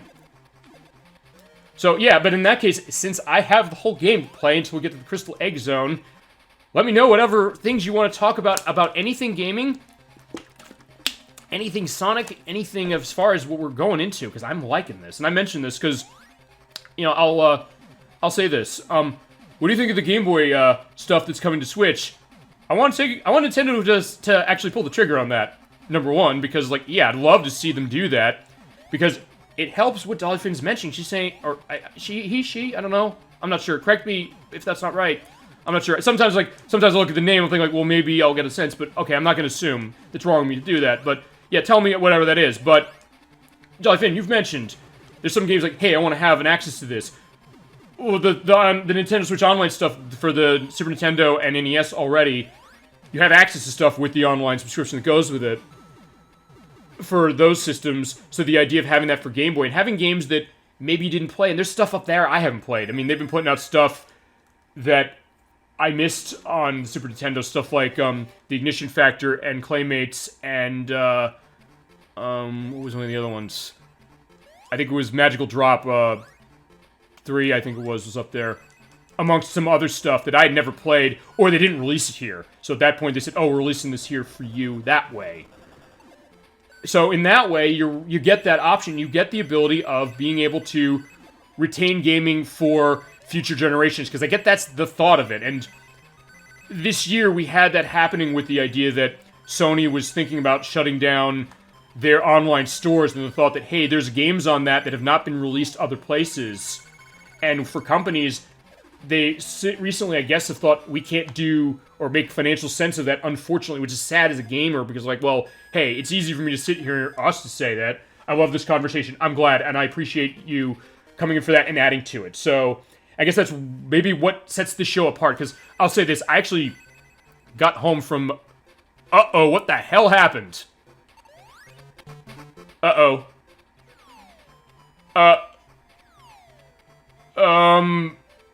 Okay, I was talking about the glitch factor of, what was it? Of Sonic Colors Ultimate. Apparently this has glitches too. Uh-oh. I'm stuck. I'm in the ceiling. I've never seen this happen before. Huh? Yeah, well, you're a witness to this. I just jumped here. I just tried to get on that hang glider down there. For the purpose of this. So, I'm stuck. I tried jumping. I tried falling. I heard that, and I fell. It's funny, I heard someone saying this at one point, the Sega Master System version was glitchy. I never saw this with the Game Gear version. And this is a straight emulation of that Sega Master System version. I guess this was in that version too. Okay, I guess that this is not gonna be the, I thought the glitch stuff was gonna be just the Sonic Colors Ultimate stuff. Okay, you're seeing it on the game I'm playing tonight. Alright, so... Alright, I'm stuck. Begone, Satan. Yeah, I guess, yeah, you could say this is cursed, but then again, look, it was my own fault I missed the Chaos Emerald. This, I don't know. Alright, I'm stuck here. I'll tell you what's gonna have to happen. I don't have to reset the game on this one. This is one of those cases where I'm thanking God for time over on Sonic. We're sitting here for 9 minutes, or till it gets to 10 minutes, and, there we go. Also, I'm gonna have to touch the controller a bit, so the battery, or the, Wii doesn't turn off. It's Sonic 06 haunting it. Oh, man, or Sonic Colors Ultimate haunting it, or Sonic Boom Rise of Lyric haunting it, or name any glitchy Sonic game haunting it too. Alright. Okay, so we got 8 minutes to kill. This is the other reason I like doing this. This is the other reason I like doing this show, because in a lot of ways I mentioned, you don't know what you're going to get as far as the discussion, as far as what the chat wants to talk about. And you also don't know when there's going to be glitches with the game. What's going on here? I tried to jump on that, no, I did jump on the, hang glider. I hit the top of the screen. I got stuck in the top of the screen. You hear me jump. You're hearing that, right? I'm stuck. I'm moving left and right. And jumping. I can't get out. It's a glitch. I got stuck here. So, the game is either dead unless I reset the game by hitting the Wii's home menu and doing the reset, but that means I'm gonna start the game. It's a bug. Yeah, absolutely. Oh my god, yeah. And, yeah, that's gonna be making it interesting when we play Sonic 06, because I have Sonic 06, and there's not gonna be much I can really do to avoid the bug stuff unless I get the PC stuff situated, and then I can show off Sonic the Hedgehog P06, which is a case where it's a fan-rebuilt version of the levels of that game, and they've only released a couple aspects of it, but it's great. It's the game I think we wanted Sonic 06 to be all along. I mean, it's been a project we've been doing, and Sega's has decided, you know, we're not going to cease and desist this. Usually that happens a lot of the times with stuff with Sega's or Nintendo or other companies where they'll say, like, there's a fan project going on that is being done without our permission, and it's like, we're protecting our copyright, we're going to shut that down. Sega didn't shut down this Sonic P06 thing, I think, because they know, yeah, this game, Sonic 06, was a mess when it came out, and still is. So they're like, hey, the fans are going to try and rebuild it and make it better. And I was talking to people about this, because actually I just came from being with friends, actually. I got back home like 10 minutes before the stream started, so I timed it perfectly. I told them that, hey, I was doing this, or sometimes I did this, and I do this for every Saturday night, and I was saying to them, this is kind of the perspective of what I go onto that, and also the idea of, like, some of the stuff with, like, the fan projects that go along. And also the idea with Sonic 06, the idea that, hey, the fans are sometimes, like, when Sega or any company drops the ball, the fans tend to pick it back up. I was telling them, because I was showing them videos of Sonic the Hedgehog Genesis for the Game Boy Advance, which is a port of, a port of Sonic the Hedgehog 1 for the Game Boy Advance from 2006. It is insanely horrible. It makes all the other Sonic games, including Sonic 06, including Sonic Boom Rise of Lyric, including Sonic Colors Ultimate, including this one, look like the best Sonic game ever made. It's a mess. And it's another case of a great Sonic game, the first one, being destroyed by bad programming and other stuff. And I'll have to show that just because it is such a train wreck, you're not going to believe it. But I have to get a copy of that, and that's going to come way down the road. But the point to that was that out of that game, it was Stealth, who is Chris. I think that's Simon Tomley. I think that's what he went on as far as online. He did an entire rebuild of that game for as a project specifically, stating, "I'm just gonna remake Sonic the Hedgehog 1 on the Game Boy Advance hardware." The replication one is because the Game Boy Advance, if you don't know, it's developed in C. So he developed that entire game in C and did a better job of developing it than Sega did with their official release. And then after that, then we also had Christian Whitehead, who did his variants of Sonic CD as a proof of concept. Sega saw it. They said, "You're gonna please make this for us." They did. They did a version of Sonic 1 and 2 that were that way. They were great. And I guess, I don't know if, I'll say this, Sonic Colors Ultimate is on the PC as well. I would think there are probably people right now who are like doing reverse hacking of that to try and get it to work better or be running amazingly on the PC. And that's, weirdly enough, and I'm not a big one into this only because I have tech elements, but I'm not necessarily a developer. But the idea that there will be people who will do online fan projects of things for Sonic, for other games too, but also with Sonic. And there's a pretty vast and pretty dedicated, element to that as far as what they do, everything. Also, yeah, I just was stopping for a second because I was looking, make sure all my connections are set. Because actually, I'm running this with an Ethernet cable tonight as opposed to Wi-Fi. Let me know if you're getting any stutters or anything. Sorry, just take another drink of my water. Yeah, because we have a couple more minutes before I can get back to playing the game. Yeah, because as like first mentioned, Sonic 06 cursed it. Or whatever. Yeah, see, it's funny, at this point I'm almost thinking maybe it's not necessary to put the Sonic Color stuff up. But no, it's going to be necessary to put it up because the game just came out and it fits to the conversation. And again, I'm glad all of you in the chat are enjoying the conversation and are adding to it. And it makes a great thing. And it gives this holistic perspective of gaming, our experiences with them, ways to play some of the games that you're seeing or are asking for. And I got a lot of stuff that you've all asked for, and the schedule is going well as far as what that's going to look like. I'll reiterate that when we go on. You know what? No, I'll wait till the end of the show to do that, because we've got about 2 minutes. But yeah, unfortunately, as I mentioned, I'm stuck. But yeah, most people who would be in a case like this, they'd be like, "Oh my god, I don't know what to do. I'm trying to do this." And I mentioned this. Let's go back to when we did Dr. Robotnik's Meme Machine. That was Electverse. You recommended us play that. It was a great time we played that. I was running into cases of me failing constantly. So then the challenge came, how do I talk over this? How do I make this interesting? How do I make the fact that I've been sitting on this screen static for almost 10 minutes now, how do I make that interesting? How do I make you want to keep watching? How do I make you not want to run away to any of the other millions of streams you could be watching right now? And multiple more people watching, but then again, as I mentioned, that's not what I'm all about. I just want to have a nice relaxing time, this kind of intimate setting for that, where we get into discussions and be able to do stuff like that. So in that way, it's a great thing.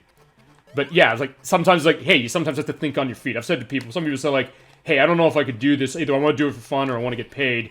First off, as I was mentioning to other people, or other people were saying this, like, yeah, don't get into this expecting to get paid. I don't do this for paid. This is something I do for fun on my own time. But yeah, just if you have that passion, if you're able to kind of improvise, that's the big thing I've mentioned to people. If you can improvise on your feet when weird stuff like this happens, you're going to be golden. And if you make it interesting that way, I mean, I guess in this case it's also because I have to talk over this game. So if I was not talking over this, I probably would hit that Wii button and do that. Absolutely improvise. Or to quote the movie Aladdin, he's like, "What are you going to do to stop him? I'll do what I always do. I'll improvise." It works. I'm glad that you agree that it works, or you're thinking it's working with what I'm doing. And if it's not for some reason, don't feel like you have to lie to me and say like, "Oh yeah, you're doing a great job." You're thinking I'm not. Because I'll take that. I mean, I'll study the videos just to make sure, like, hey, if I said something wrong or there's something I could do better, I'll do that. Along with taking what your requests are and going into anything you want to talk about. And we're almost there. But this also goes to this, because actually I don't think any of the Sonic games I've shown this year, I've shown this off. And starting with Sonic 3D Blast, technically, that's when this stopped as far as having this. Because there's a time limit. It's 10 minutes. When you hit 10 minutes, you die. That's why I'm standing here. That's why I'm not resetting. Although, actually, at this juncture, I probably could have restarted the game by now and gotten that Chaos Emerald. But, you know, for the first level, done that again. But you know what? I'm stubborn. So, at that point, we're doing it this way. Alright, now we are enjoying... One thing I will say, I do like sort of some of the atmospheres here as far as the background of the rainy night, but... Yeah, we are almost done. Again, sorry for this, I'll be a little more careful this time. I don't know what happened, but whatever. There you go. Yeah, it's gonna be fun to... I like to see when untoward things happen, because they always happen to me. Maybe, okay, but here's the other thing about that. Alright, I'm not hitting the top of the screen now. I just got the wind take me up. See, here's the thing about this. When I've heard that discussed, sometimes people think, well... When you say something towards like, hey, I'll say I got hit by the energy ball of him. That would be like, okay, I had a problem with dying or getting hit by something, but this is a glitch in the game. And I think that's anything else. It's kind of showing that this could happen with anyone, and feasibly that's what I'm going to go into when I show off the stuff with Sonic Colors Ultimate.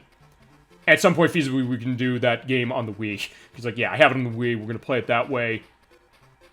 I mean, it's not even gonna be one of those things where, oh, I'll wait for the Series X to play it better. Like, no, we'll do the Wii at that point, specifically because, like, I don't trust it. All right, but there we go. So now we can continue with the game and get a move on. All right, let's see.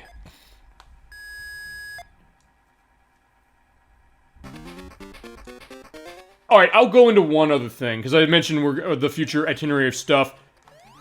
I'll talk about one aspect of that to start, because this is also going to be a conversation for this as well. And that is, I've mentioned this year, I've been doing Super Sonic Game Saturday. Every month to celebrate the 30th anniversary, I've been playing a Sonic game to go over it, good, bad, in between. And, okay, I ran into that. It was my fault. And apparently, I guess I've been treating it better than Sega has with the Sonic Colors Ultimate. But, fine, I'll get off the train. Point is that I've been doing a game a month, and I've been wanting to show off as many as I can show within the span of these 12 months. I can't believe we're in September now. But, here's the thing. I have only 3 left, as far as that.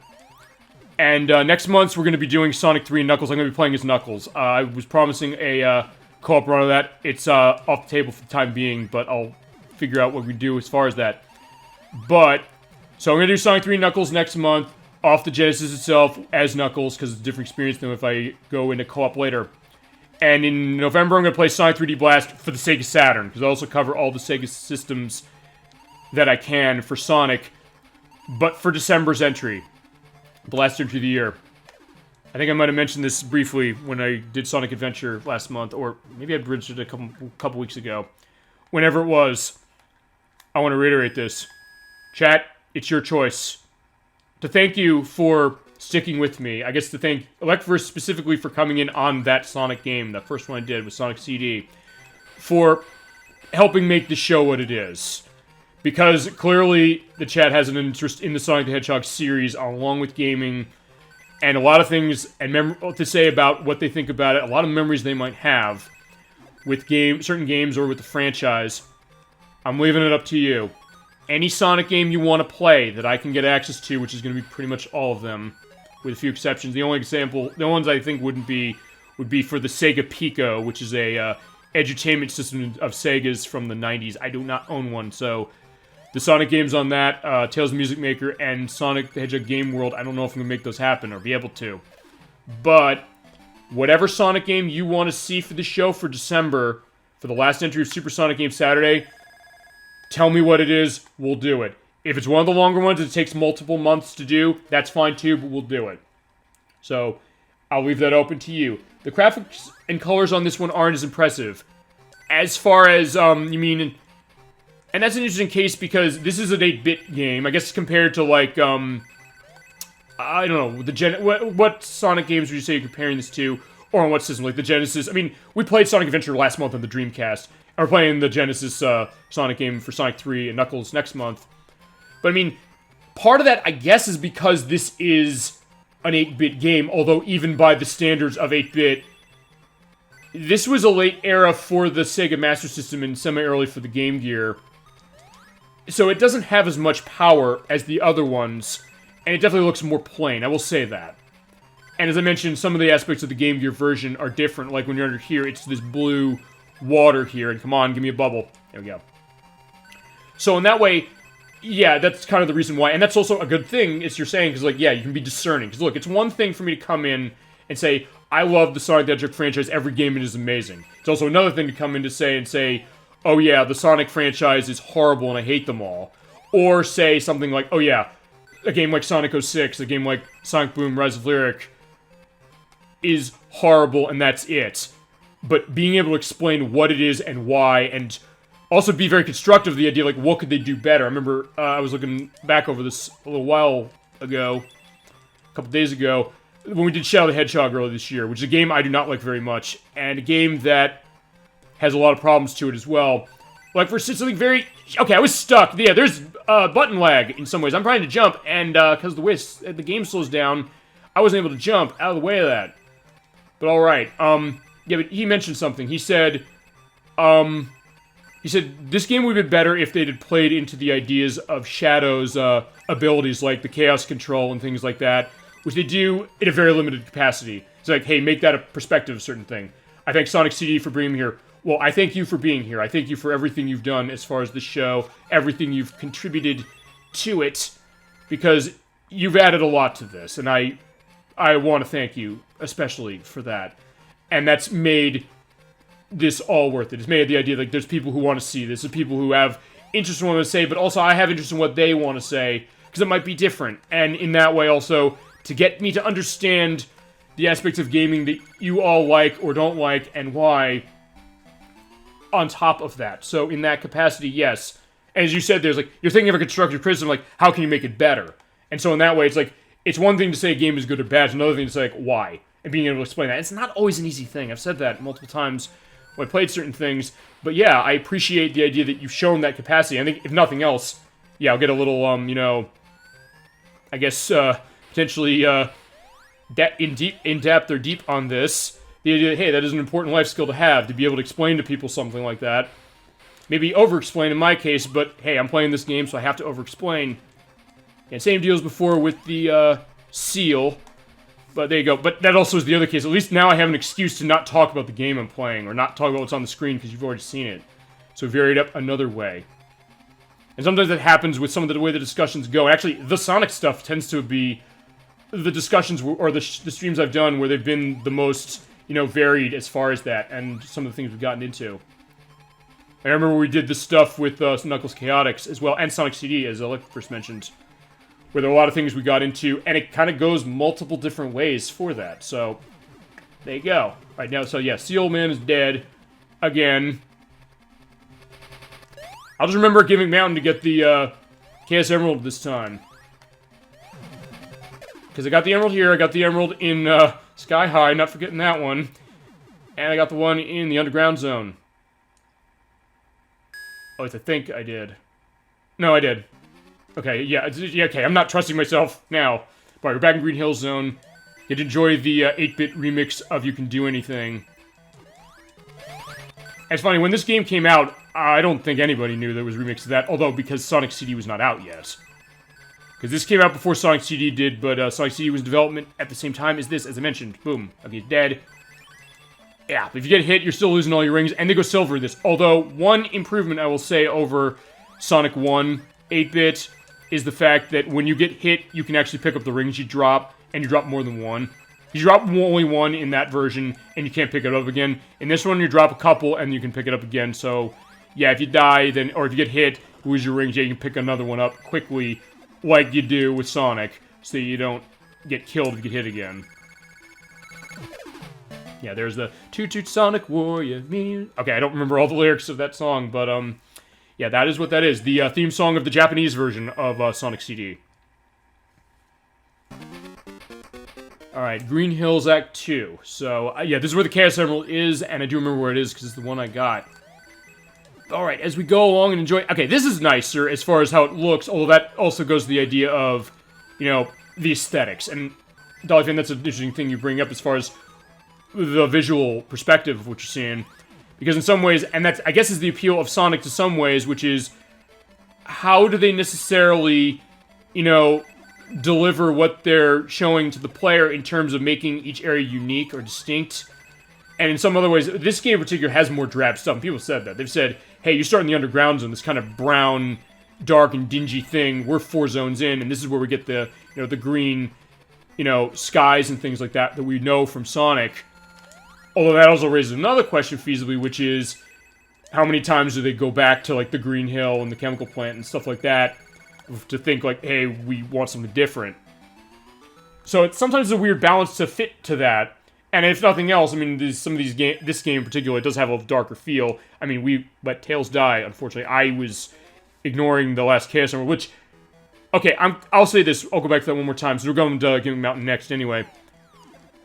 When I grew up playing this game, that was always the one I missed. It's always the Chaos Emerald I missed, because it's actually out of distance. You would maybe not know how to get there without a guide. And talk about elements that are going back to, you know, product of time, something like that, where it's like, hey, it's something more cryptic that you need a guide to figure out. 10, 10, here we go again. 9, 9, don't fall behind. 8, 8, say don't be late. 7, 7, made in heaven. 6, 5, stay alive. 4, 3, just you and me. 4, 3, just you. Okay, I don't remember that part. 4, okay, yeah, help correct me on the lyrics of You Could Do Anything from Sonic CD. Fab, yeah, it is, yeah, it's... Yeah, if you haven't seen that, that is... Listen, I've mentioned how much I love Sonic Boom out of the US version, and I do. I love it to death. But I also love You Can Do Anything out of the Japanese release. In fact, at some point, I don't know if I can rationalize this. I might be able to. I might play the HD version of Sonic CD again. I've been toying with this maybe, just to show Tails played off and then run the Japanese soundtrack. Maybe, but I don't know. It might be one of those cases where... if I have guest appearance on this program, I might have them play the game that way. Ouch! Okay, I did what I'm not supposed to do. I warned you about an hour ago not to do, which is jump into him while he's a rock. But, yeah, because actually that is another thing. I guess I'll go into this a little bit. Because I was talking with some people I know about some things that about this show I want to do, and I said, hey, would you like to perhaps be on the show with me, to be commenting with me for some of the games that we play? Or even play some of the games. We have 2 episodes so far this year that are like that. And they said, yeah, they'd be curious about that. And I think I mentioned that with something. Vroom, vroom, Cosmic Zoom. Heads up, bag, it's Sonic Boom. Toot, toot, Sonic Warrior. Toot, toot, Sonic Warrior. You're always in the place. I'm on the morning and in your face. And that's just a dolly thing to give you an idea if you've never played Sonic CD. That's what the lyrics of seeing that with Sonic CD do to you. You just want to sing the song right there. Toot toot Sonic Warrior, toot toot Sonic Warrior, the power is in your mind to share the planet to conquer time. Love it. Yeah, this is the 8-bitified version, so you don't get all that stuff, but I will say, when I learned that that was the case, every time I played this level, I would then sing to it. Although it's not completely in tune with the song, because there's... it's kind of different the way that the tempo goes, and also some of the sections that they don't have in this version, although technically this is the first time we heard that. So, there you go. Alright, so let's defeat Pig Rockman, or whatever his name is. I think he does have a name, but we'll deal with that. Also, the other thing I guess I should have mentioned also, is sometimes he'll do the jump, he'll roll down the hill, but he'll just sometimes go straight across. But yeah, he's dead, and now we're back at Gimmick Mountain. Now remember not to skip the Chaos Emerald this time.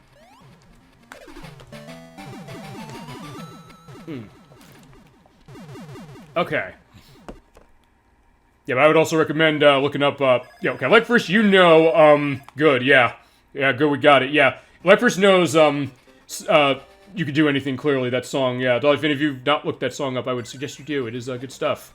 Actually, interesting enough, the first time I heard it was not in Sonic CD. The first time I heard it was, actually in Insomnia Amigo for the Dreamcast. It was downloadable content for that game. Free downloadable content, by the way. You could download new songs into that, I think...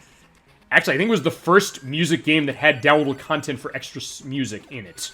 I think. Unless there's another one. Chat, correct me if that's wrong. But as far as I am aware, that's the first game I know that had downloadable music for a music game concept.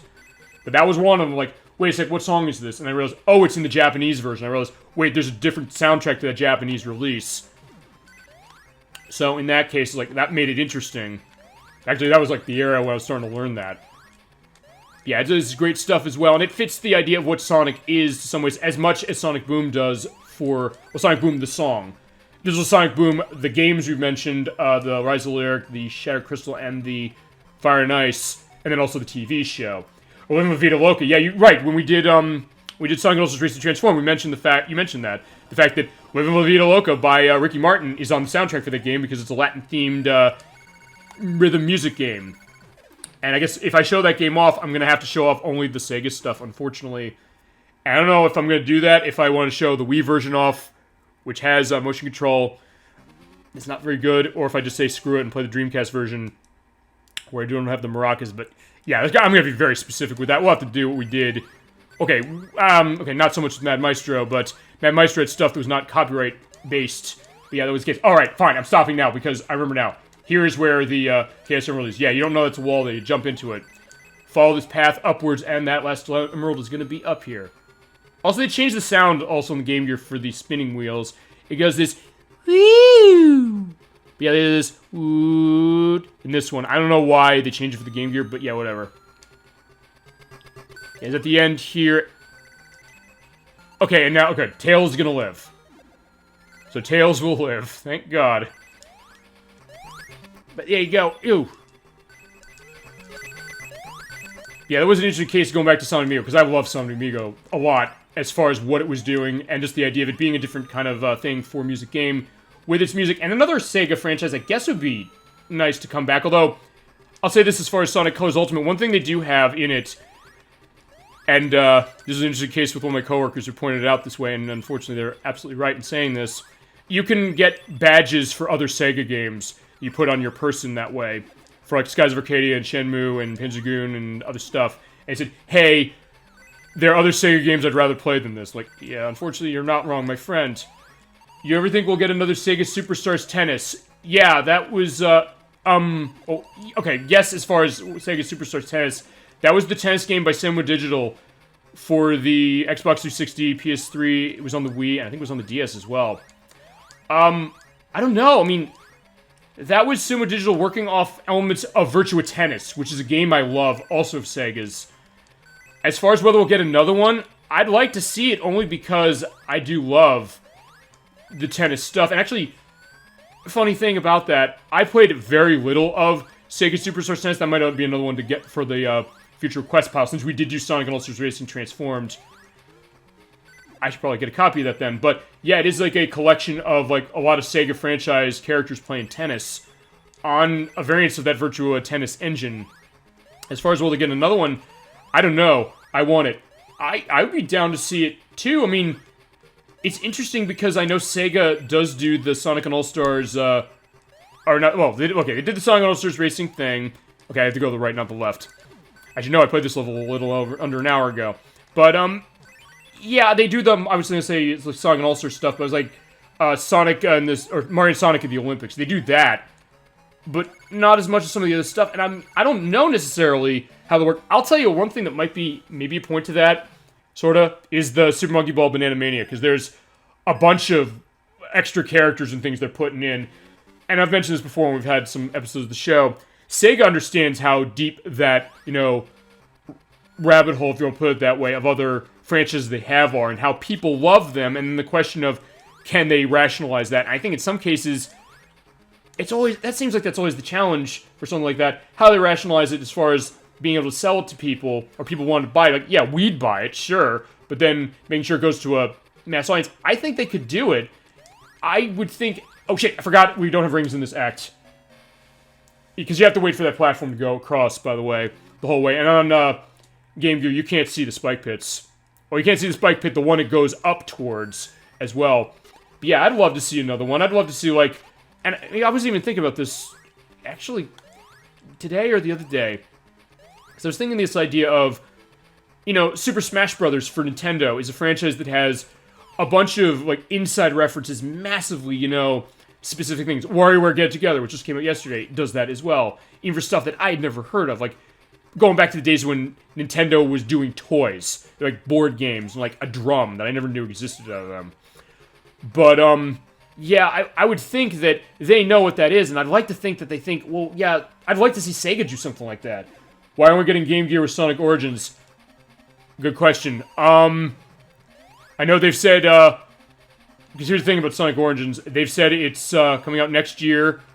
They haven't announced what systems it's on. They said it's going to be Sonic the Hedgehog 1, Sonic 2, Sonic 3, Sonic & Knuckles, and Sonic CD. Yeah, I don't know, they might...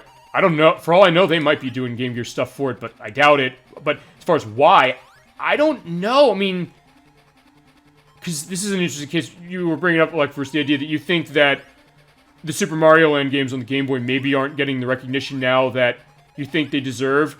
I'm almost wondering, do people necessarily remember... Okay, fine, we do, but do you think that there's people who remember the Game Gear games fondly? It seems like a lot of the conversation sometimes like, hey, this was just something you used as a diversion when you were not able to play the actual Genesis Sonic game you go home for.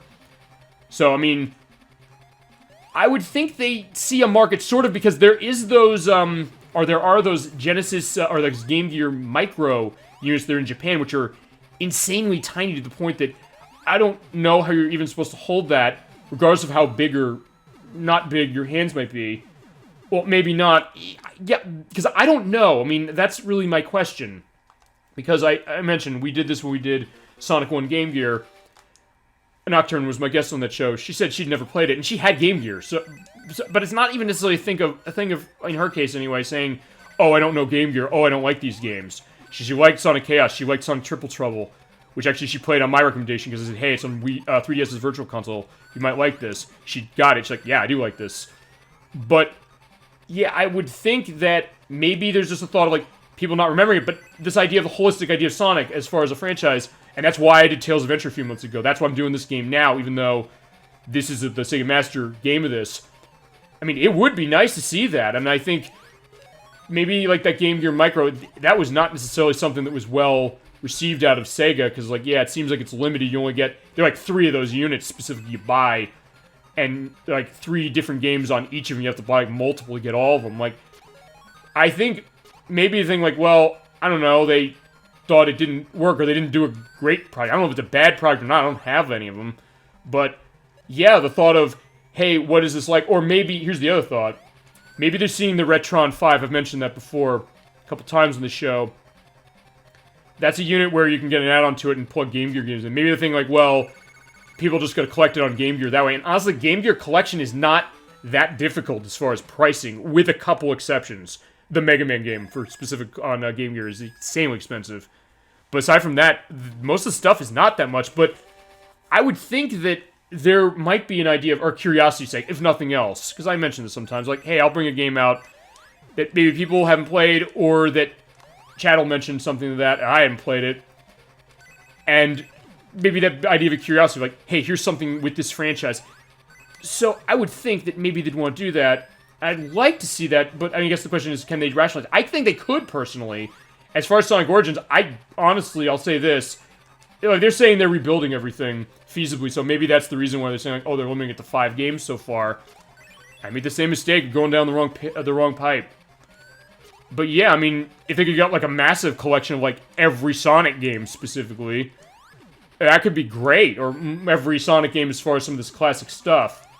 Which I guess is also the other reason. I mentioned this also to other people. I will pretty much buy every single classic game compilation or re-release I can get my hands on. That's also kind of why I bought Sonic Colors. I mean, I guess if nothing else, because here's the thing. I've heard people say to me something like, with Mega Man, we mentioned Mega Man, we played some stuff with it before, saying like, hey, I want to see a certain entry in this series that they're thinking we can't rationalize with money, or for some other reason. Which is why every time they put a collection out, I was like, I'm buying this right away, because I want to show them with my money that, hey, there is a market for this thing. In fact, with that, we got Mega Man 11 on the back of that. Regardless of whether you think Mega Man 11 was a great game or not, Mega Man 11, they said we only made that because, the only reason we said we were able to rationalize making that is because the Mega Man Legacy Collection sold a lot of units. So in that case, if Sega's looking, seeing like, okay, fine, they have my money feasibly as far as Sonic Colors Ultimate having multiple problems. They did say, to their credit, they said they're going to fix it, though that doesn't, absolve them of what happened with that. maybe they're going to see enough people bought this to say, like, hey, we're going to release these other things, and we're going to also remember, like, hey, this was a mess with this, let's make sure we do this right. And admittedly, that's happened with Sonic over and over again as far as the rise and fall, and that's kind of been the perspective of this franchise for me, as far as how I've shown it off. The point where sometimes, even, like, at my lowest points with Sonic Colors Ultimate this past week, I kind of said to myself, it's the kind of thing that's almost enough to make you wonder, why do you still say a Sonic fan in the first place if you can burn all these times? I think it's because of those great games that have come forward. I think maybe that's the idea of what Origins is, or maybe it's the idea that maybe they just need new blood, or shit, alright, I'm dead. Yeah, so I'm stuck here, by the way, so that's the other thing. There's also game design concern with this game, because, yeah, you're stuck in a case like that. If you're not one-to-one on that, you're going to fall on pitch, you're stuck, there's nowhere to go, and you're dead. So there you go, and that's another reason why people tend not to like this game. And I'm sort of in the middle, maybe in my case, because I grew up with the Game Gear version, I can play it and understand it. But really, that's kind of where it is. Okay, and I didn't go fast enough, so I missed that roll. You roll off the hill, by the way, for that, because you do not have Spin Dash in this version. That was not until the Genesis version. But to go back to that, I would like to see another Sega Superstars times. I'd like to see them mine in some of these other franchises even more than they already are. I'd like to see, like, the Game Gear stuff return. I hope that Sonic Origins is good. That it's great, like, that it's the best damn versions of those games ever made, period, pretty much. Because they can do it. I mean, clearly, there's people who can do that, or give it to Simon Tomley, give it to Christian Whitehead. They know what they're doing when it comes to this franchise. They absolutely know how to operate this series. It's not just that they're Sonic fans, it's not just that they started in the fan community with this, it's that they love this franchise. Look, I'm coming on here every week saying how much I love this franchise, but they're coming onto that franchise saying, we love these games, we understand also how they designed to say, like, let's make something that is gonna make fans of this game and people who are new to it go totally nuts in joy, like Sonic Mania. Like the iOS Android versions of Sonic CD and 1 and 2 that they made. Stuff like that. Something to really get people excited. And hopefully the thought also is the next big Sonic game, Sonic Rangers, that they do that. I mean, I'm hearing the rumblings they might be pulling from Sonic Adventure to some degree. Like, maybe go back to that magic, that idea of... And this is one thing you can also say, and this might also be why Sega is not in console anymore, as opposed to Nintendo. Maybe that idea they weren't as protective of their franchises, honestly, as Nintendo was. I mean, Nintendo's had problems with that, too. The CDI Zelda's being an example of that, and Hotel Mario on the CDI as well. But the idea of... maybe that idea of, like, with Sonic, the thought of, yeah, you're running a Sonic game, you're going to be getting something like Sonic Mania or Sonic & Knuckles, Sonic 3 every time. And I think maybe that's the answer. Like, they need to get back to that perspective of, yeah, anytime you get a Sonic game, there'll be different aspects of genre and things, but each time you buy that game, you spend however much money it might cost, you're gonna get something great. Or even the ones that are just okay, it's like, well, alright, like Sonic Forces, which is a better game, by the way, than Sonic Colors Ultimate. I'm surprised I'm saying that. I don't hate Sonic Forces. I think it's fine. Just I wish there's more to it. It was like, hey, you want it to be more, and that's the idea of that, too. So, yeah, I mean, that's really what it is. And yeah, okay, we're back at Silver Sonic again. We are gonna beat him, and we're gonna do what I should have done an hour ago. You know what? Okay, I did show him throwing the hook out, so never mind. Yeah, he won't hurt me with the ball that way. But yeah, I'd like to see more stuff to that. And I think if anything else, that's maybe the idea of, like, maybe if someone from Sega is watching, or maybe if they're watching when I put up the glitch stuff with Sonic Colors Ultimate, saying like, I love this franchise. Look what I'm doing for this, just on my own person. There's the Green Chaos Emerald. And by having all 5 of the ones coming in here, we get the last level. So hopefully that'll happen. Hopefully they'll see something of that, but it's still the kind of thing I'm still excited, and I love having discussions with all of you about that. But here we are finally. This is the Crystal Egg Zone. Yeah, you come in here, you have all 6 Chaos Emeralds, you come in here. This is actually also easier than the last couple of zones, weirdly enough. Even on the Game Gear it is. Oh, yeah, but you can still get hit by stuff, so be careful. Definitely a bit of a nice respite from everything else we were dealing with. Also, the spikes will flash, or they'll glow. Maybe they're iridescent or something. Alright, but yeah, we got this one more thing going. Oh! Okay, there we go. I got lucky. Sometimes with the spikes, when you fall on the spikes in this game, sometimes the answer to that is just grab one ring and run like hell to find somewhere to go that you can be safe. Yeah, and even Sonic's gonna like, yeah, what's this all about? Get moving.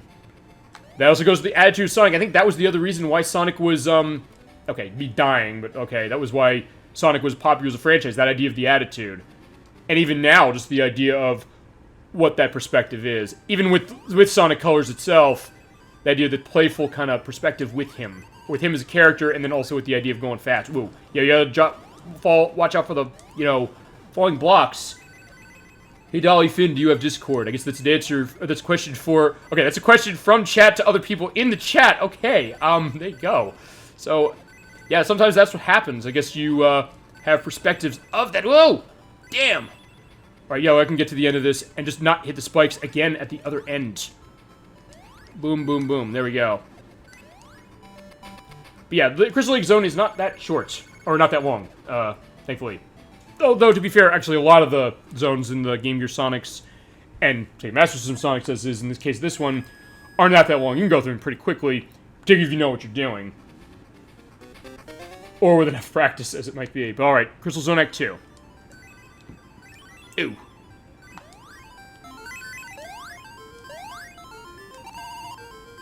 Let's see. Boom, boom. Let's see. Where are we going? Yeah, it's just kind of going backwards against the, Robotnik head, blocks and things here. Oh, go get the life. By the way, you do max out at 9, but it does count more, I think, after you hit 9. Alright, we have to do a roll. Oh! Yeah, it is a little slippery in some ways, but not too bad. I mean, this game controls okay, which maybe is the reason why people don't tend to despise this tall. Alright, there's the spinning wheels again, but these ones move. No, we do not. Okay.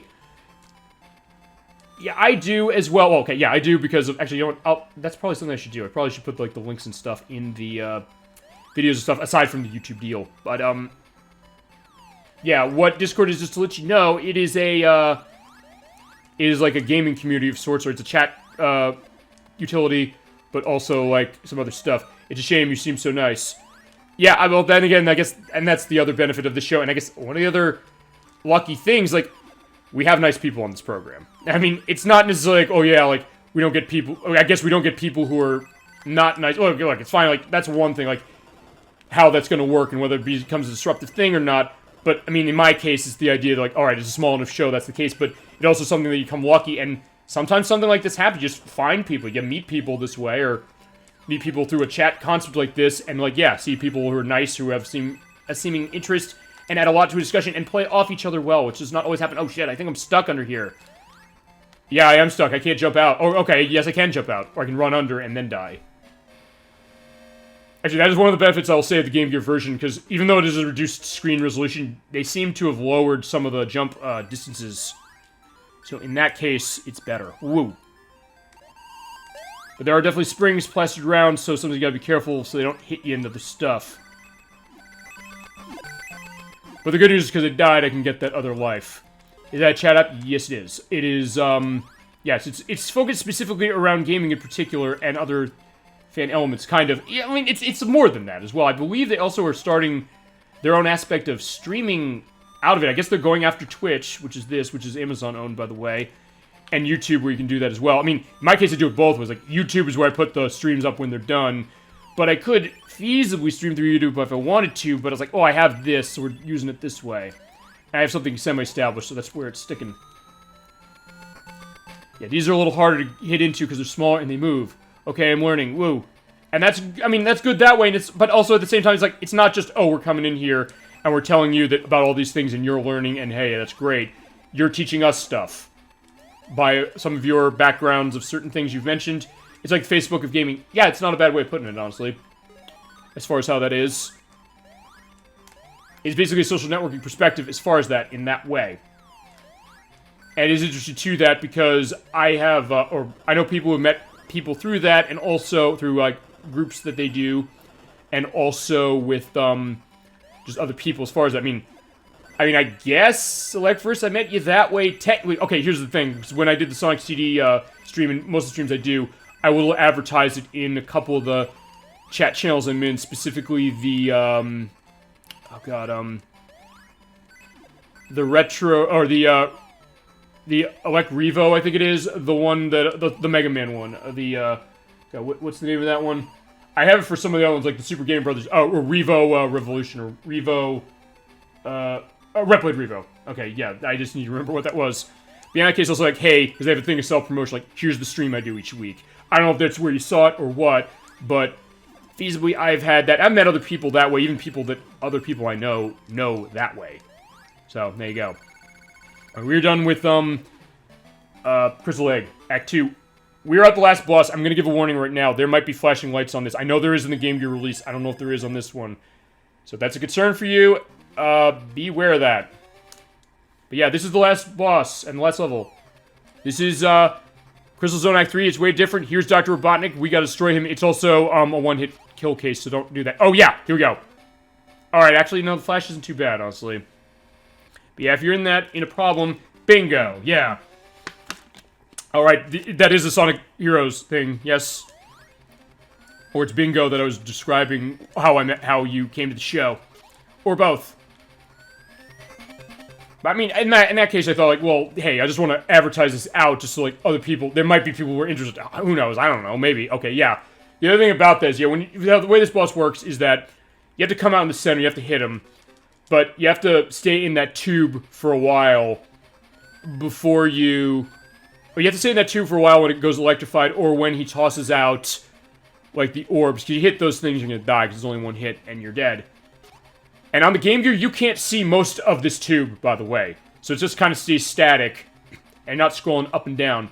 Both. Okay, well, there you go. And so, in that case, I guess that gives a sense that it works. That being said, I probably should expand my profile that way. Oh, no, I don't want to go out yet. Yeah, and the flash is way better, way less intense than it is on the Game Gear release. Uh-oh. I think this is about 14 hits. I think. But yeah, I should expand that out, and I guess expand the idea of the show out as far as those social elements. I mean, I did it with the YouTube site for... Oh, yeah, that's the other thing you gotta be careful of. Hit him, you bounce back, and if he shoots a orb out, you're gonna be done. But I got tons of lives, I got tons of continues, we're not losing this.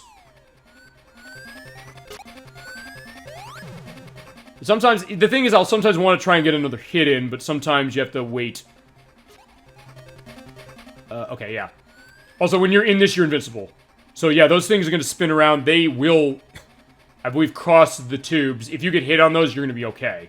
So at least they're not, doing that. But they'll also go around that way, so...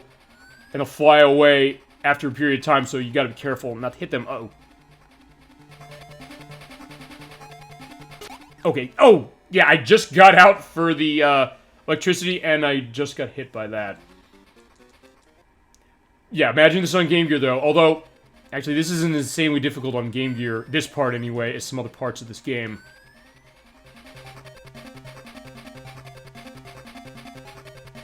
Alright, so basically I'll just do it the way I used to do it on the Game Gear, which is wait, pop out, hit him once, go back in. This is the slow, safe approach, and you won't run out of time on that, because, yeah, it took a while for us to die in, Skyhack 2. But yeah, you're not going to be hitting 10 minutes. Mercy. Oh, yeah, absolutely. That's for Sonic Game 2, isn't it? I think that's a quote from a Sonic game of some sort as well. Let me know if that's the case or if it's something else. Or Mercy for, if it's a Mortal Kombat 3 reference. Which might be. Maybe you can apply it just... Oh, yeah, he'll also do that. He'll also shoot out the, or the, shockwaves like that. They'll go on the ground. Usually you'll be able to avoid those because you're going to be in the tube the whole time when he throws them out.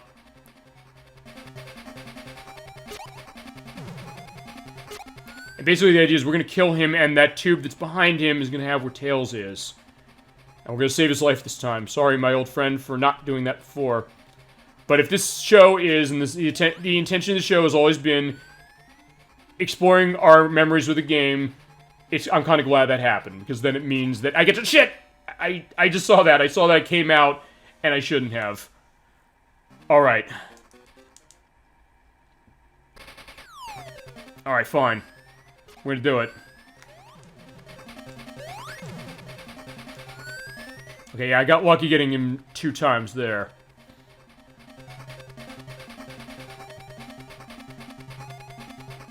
Actually, also I think on the Game Gear, you also do not have that third pipe out to the center. You only have the ones on the top above, I think. But if I'm wrong, I'll put it in the video for that one.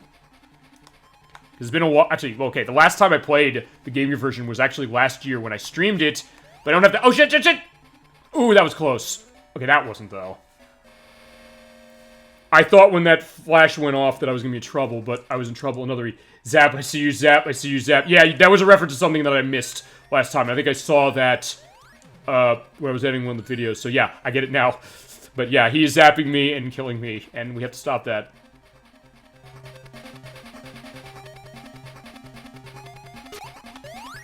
Yeah, I guess that could be what Eggman is saying, or Robotnik, or Dr. Robotnik, Dr. Eggman, they're interchangeable.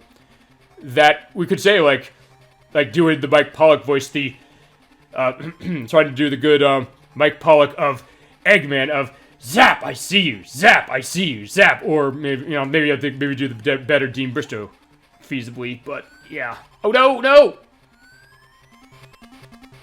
Or I guess I could do the, Long John Baldry element of zap, I see you, or the other one, right, that was it. It was Plankton from SpongeBob SquarePants, right? Because I did look what that was, and then on one of the videos, you mentioned that before, and I forgot about that. Yeah, which, yeah, that was Mr. Lawrence who voices him, who also voiced Philip with the Turtle on Rocko's Modern Life, and I always did like that idea of, and I guess with SpongeBob is concerned, honestly, I'm gonna be honest, I'm not a big fan of that show, but I do like a couple of games. I like, particularly the SpongeBob Battle from Bikini Bottom, which is a really good game. Another game that also had a weird case of its re-release being weirdly inferior. So I'd probably play the original for that one. At some point I get to that one, that's a dirt cheap game, so I could show that as well. Because actually, I did like that game quite a bit. And to talk about reflecting a show or a license pretty perfectly, it's like, even as someone who's not huge on it, I guess I was more of a Fairly OddParents person myself, I did quite like that game, and it was very polished and solid, especially the Xbox version. It was on the PS2 and the GameCube and the PC as well, but on the Xbox especially, I was surprised how good that game looked for what it was. It was Heavy Iron who developed that one. That was the people who made a game that I remember wasn't very good, apparently. That was Evil Dead, Hail to the King on the Dreamcast and the PlayStation. But with that one, they did a really good job. Actually, probably the best game of Heavy Irons that I've played, compared to the Evil Dead game and compared to the game based on The Incredibles. Yeah, I'm just gonna take it easy on this one so I don't die again.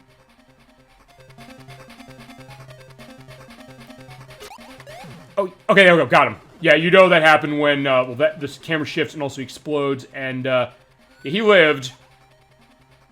Oh yeah, there he is. He's transporting away again the way he did in Sonic 1, Game Gear, and Master. Alright, there's a little flash, not too bad. So zap, I see you, zap, I see you, zap, I don't see you now. But zap, I see you, zap, I see you for Tails here. So we saved him, he is alive. You cannot play as him in this game, unfortunately. That would be neat if you could do that. They give you an option to run that way, or give you another option to play as Tails the whole way, and save Sonic, perhaps. There you go, that is the end of the game. We did it, thank God. Yeah, but in the Sega Master System version, you don't get the happy music that's in the Game Gear version. You still get the sad music from the ending, the bad ending we saw earlier. But there you go. There is Sonic 2 for the Sega Master System. Yeah, if you're going to be getting this nowadays, you're going to have to import the European or Japanese version, or emulate it feasibly. But yeah, official copy of this, yeah, not getting this Wii version anymore because the Wii Shop is closed.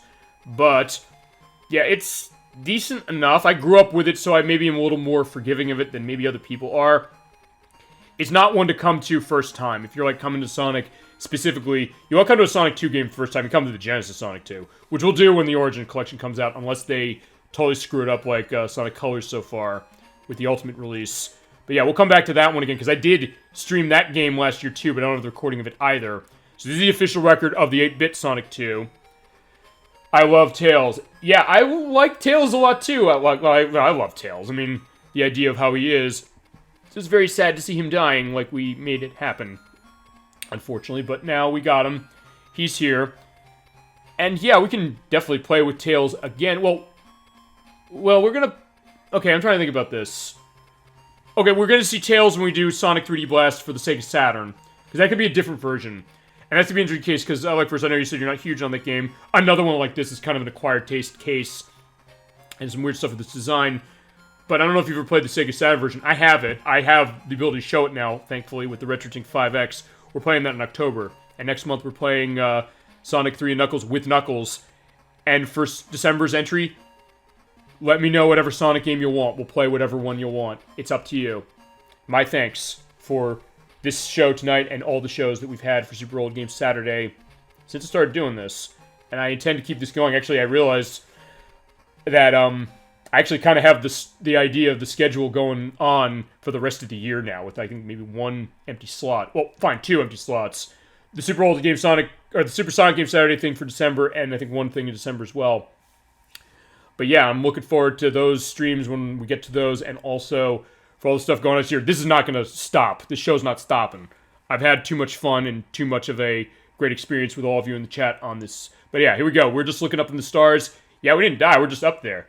We enjoyed it. Good night, Captain. Good night, Electroverse. Well, good night to you as well, Dolly Finn. Before you go, though, this is the end. We're also going to get them rubbing it in again of the fact that, yeah, I got the good ending. But yeah, they're going to leave us on a little bit of a middle finger. You get the game over thing still. If you die, you see this, by the way. So, there you go. So yeah, but even if you get the good ending, yeah, you're being reminded, no, that's the case. So yeah, this game is not, friendly to you. It doesn't like you. And it's a fine enough game, but it's like, yeah, there are better 8-bit Sonic games to play. I would say Sonic Chaos. I'd say Sonic Triple Trouble, as far as traditional playing Sonic games specifically. But it's not horrible. It's just like, there's a lot of design stuff you have to get around, especially that Game Gear version, which has been re-released more. And it's the only one the US got, so we're in that weird boat. That's like the Mega Man and Base case, where that was ported only to a portable system in the US, and console version was not for the US. But yeah. Alright, and I think that's going to do it for the show for tonight. It ended up being longer. As I mentioned, stay tuned when this goes on the YouTube site in a couple days. I'm going to have the Sonic Colors Ultimate Glitch Fest going like crazy on that append to the end of what you're seeing right now. But to go over the schedule for the next couple weeks. Next week, we're doing Streets of Rage. Next week is September 18th. It is the 30th anniversary to the day of that game. We're playing it, and I can't wait to do that. We're going to use the Sega CD version that is in the Sega Classics Arcade Collection. Show that off, because that's the most retro variants of it I have. Yeah, we're going to do that next week. Week after that, we are starting the next RPG for the channel, Electroverse, your selection, Kingdom Hearts. We'll be doing the Xbox One version, starting that. And I am looking forward to doing that game for sure. I have to do a little bit of practice, because I have to familiarize myself with certain aspects. But I can't wait to play that, and have your input on that. We'll go into stuff with Square, stuff with your fandom of that franchise, because I know you love those series. Or you love those games, you love that series, you love it enough to also say, like, where has it fallen down, like I mentioned with Sonic tonight, and when has it, risen up. So, there's that. And then, the week after first part of Kingdom Hearts, another one on Elect vs. Request, because, like, hey, I want to figure out how I'm going to fit this. We're going to do Kirby 64, the Crystal Shards, for the week after Kingdom Hearts, for the Nintendo 64. And then the next Super Sonic Game Saturday game is going to be Sonic 3 and Knuckles for the Sega Genesis as Knuckles. And then into, I may as well go through the rest of October as well. Dolly Finn, your selection for Halloween is an idea. Luigi's Mansion for the GameCube. I have a copy of it now. We will start playing that game. That's going to be 2 parts at least. So we're going to continue that in November. We start October. The week after we do Sonic 3 Knuckles. And then Kingdom Hearts' second part. And I'm going to complete Fatal Frame, which is up on the YouTube site for part 1. Part 2 we're going to finish. That was Protorova who wanted to see that last year. But we're going to finish that this year for, I believe, the night before Halloween. That we're going to be doing that one. So, alright. With that, that's going to close it for Super Old Game Saturday for tonight. Thank you very much for watching. Thank you very much for all your support. I'm glad you're enjoying what the show is becoming. I'm glad that you're making the show what it's become. And I intend to keep it going and fulfill any requests you want to see.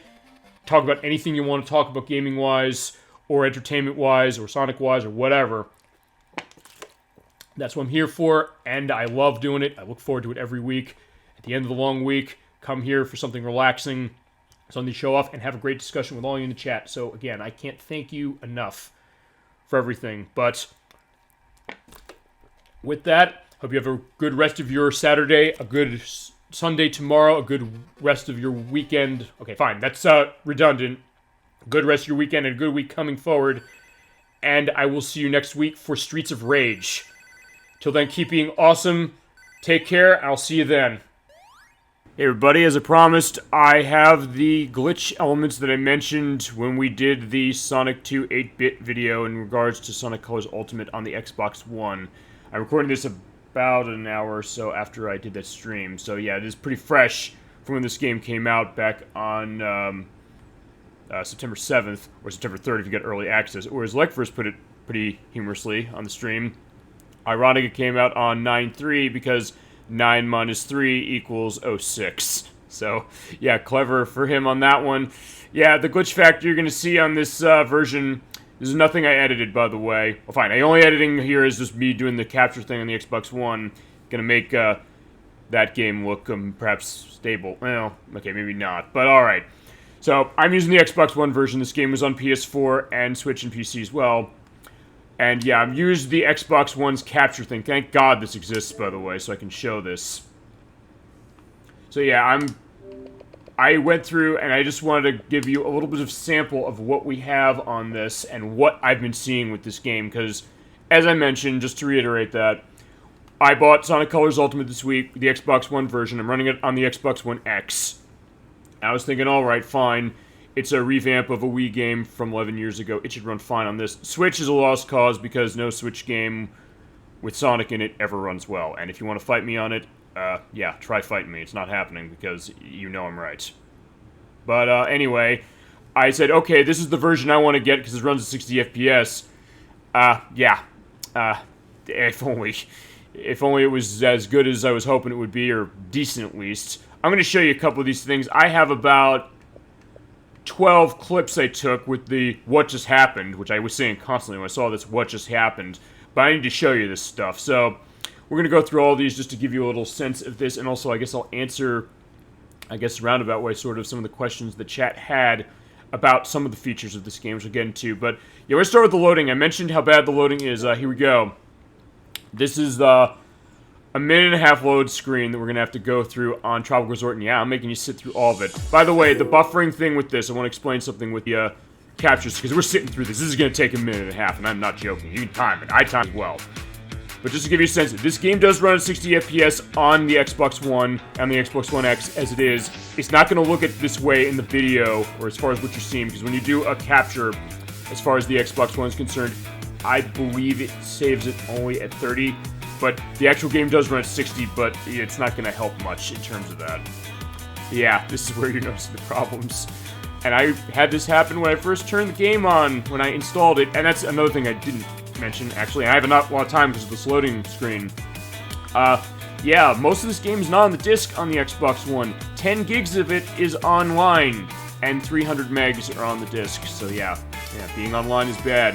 Being online with this game apparently is bad because it loads even worse when you're connected online, which the Xbox One wants you to be. I know that because I had my coworkers see this with my console offline, and it loaded a bit faster. So I was like, yeah, something about how the network is. My network's fine as far as how everything is on the system. So I was like, yeah, this should not be happening. But we're still waiting on that loading screen, yeah. Sonic 06 didn't load this bad. Maybe if you collect a bunch of load screens as far as some of the missions it did, but yeah, there you go. Yeah, we are going to end very soon for that. And you're going to see one of the other problems. One of many, as we're going to see. But here we go. It should be stopping this. I mean, when I first put this up, it wasn't even longer than this. Was 2 minutes. But yeah, this is how it runs on Xbox One X, which it shouldn't be. But yeah, it does look nice visually. It does run 60 FPS, but yeah, what costs? We start moving.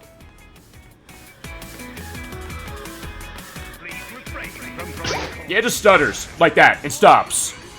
That's not me editing this. That was what I saw when I was playing this game and when I ran this, and I said, okay, let's look at this nice effect as far as the visuals here, but like, yeah, it's stuttering like crazy and just stopping. I was like, okay, at that point it doesn't matter at 60 FPS because the game basically is just stopping the whole time, and we're going to see a bit more of that later. Alright, we're also going to see more stuttering with this one. Take a look at the drill power-up and the laser, and actually that's also going to go into some other things. As far as this, I mean, here's the thing, I guess I'm dumping on this game as it is and saying, like, yeah, they clearly had problems developing this, but at least, if nothing else, like, it's my evidence to present to Sega, saying, hey, report the issues, like here.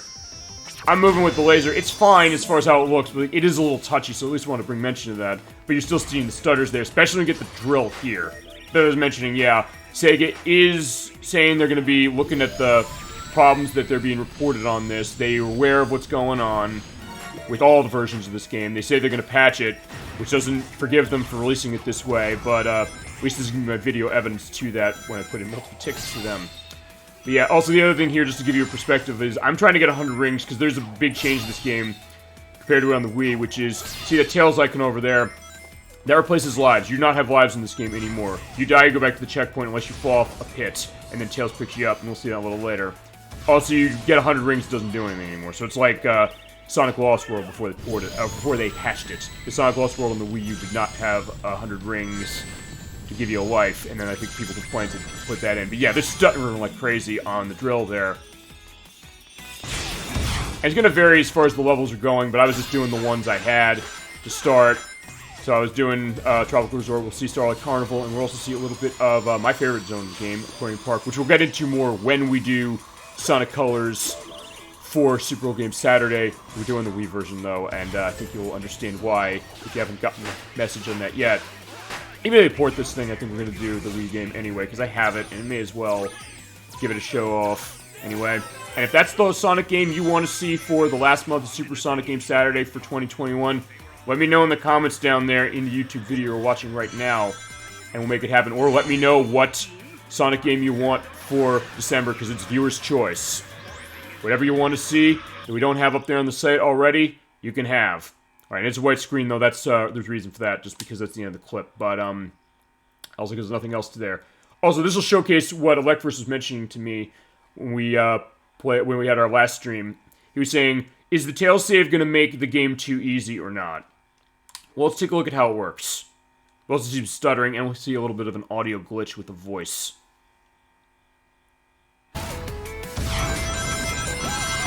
So there I go, running again. Yeah, so let me jump off this pit and die. Oh, you see that weird pop-up artifact. There, just Tails drops you back at the last place it was safe. And you still have your time going down, so it didn't change much. But listen to this. I'm on my way! Yeah, how are you on your way, Tails? You were already there. Oh, and okay, that also showed me one other thing. I don't have a footage of this. But you know what? I could probably show that off. Actually, I probably need to show off everything I complained about when I was, running this, or running the stream tonight. But yeah, alright, so that's how the tail save works. I guess to answer the question that Electverse had, now that I have the game in my hands, honestly, for this game, I don't think it makes that much of a difference, because I jumped off and died, he dropped me here. If I didn't have any more of those tail saves, which replaced the live icons in this, by the way, I'd just go back to the checkpoint. I'd still have my time going as it was, which is also how the Wii game was. And this isn't going to help you on cases where there's no pits anyway, so in all honesty, I don't think it changes much of the difficulty, but I also understand his concern when he's saying, hey, wait a minute, is it making the game too easy? For this Sonic game, I don't think so. For another one, I would think maybe it does. But even then, it's kind of weird how they even implement the Tails thing, where sometimes it doesn't always drop you off at the last place you were dropped. In this case, it did, but other cases I've had, it has not. Alright, I also show this. More of the loading, particularly when you're going out to the planet select, and you see that load screen of Yacker there. Yeah, he's kind of not doing anything. He's like, yeah, he doesn't know what's happening, but then he starts moving. It's like 10 seconds. It's not horrible, but then again, it's 3 on the Wii. Like, the Wii shouldn't be more powerful than the Xbox One X, or anything else feasibly the system's on. Yeah, and then we're going to run into another loading screen on the Starlight Carnival, and that's really about it. Actually, that's a good excuse for me to go grab the disc to put in to show one other thing.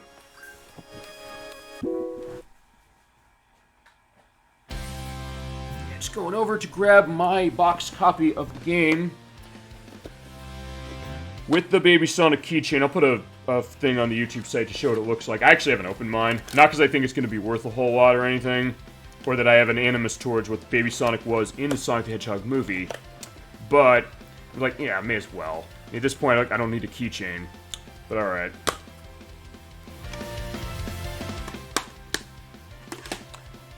Yeah, nothing else. Yeah, you're hearing all that stuff out there in YouTube land is showing you that, yeah, I'm just doing this live. It's pretty much the way that the Super Old Game Saturday show goes.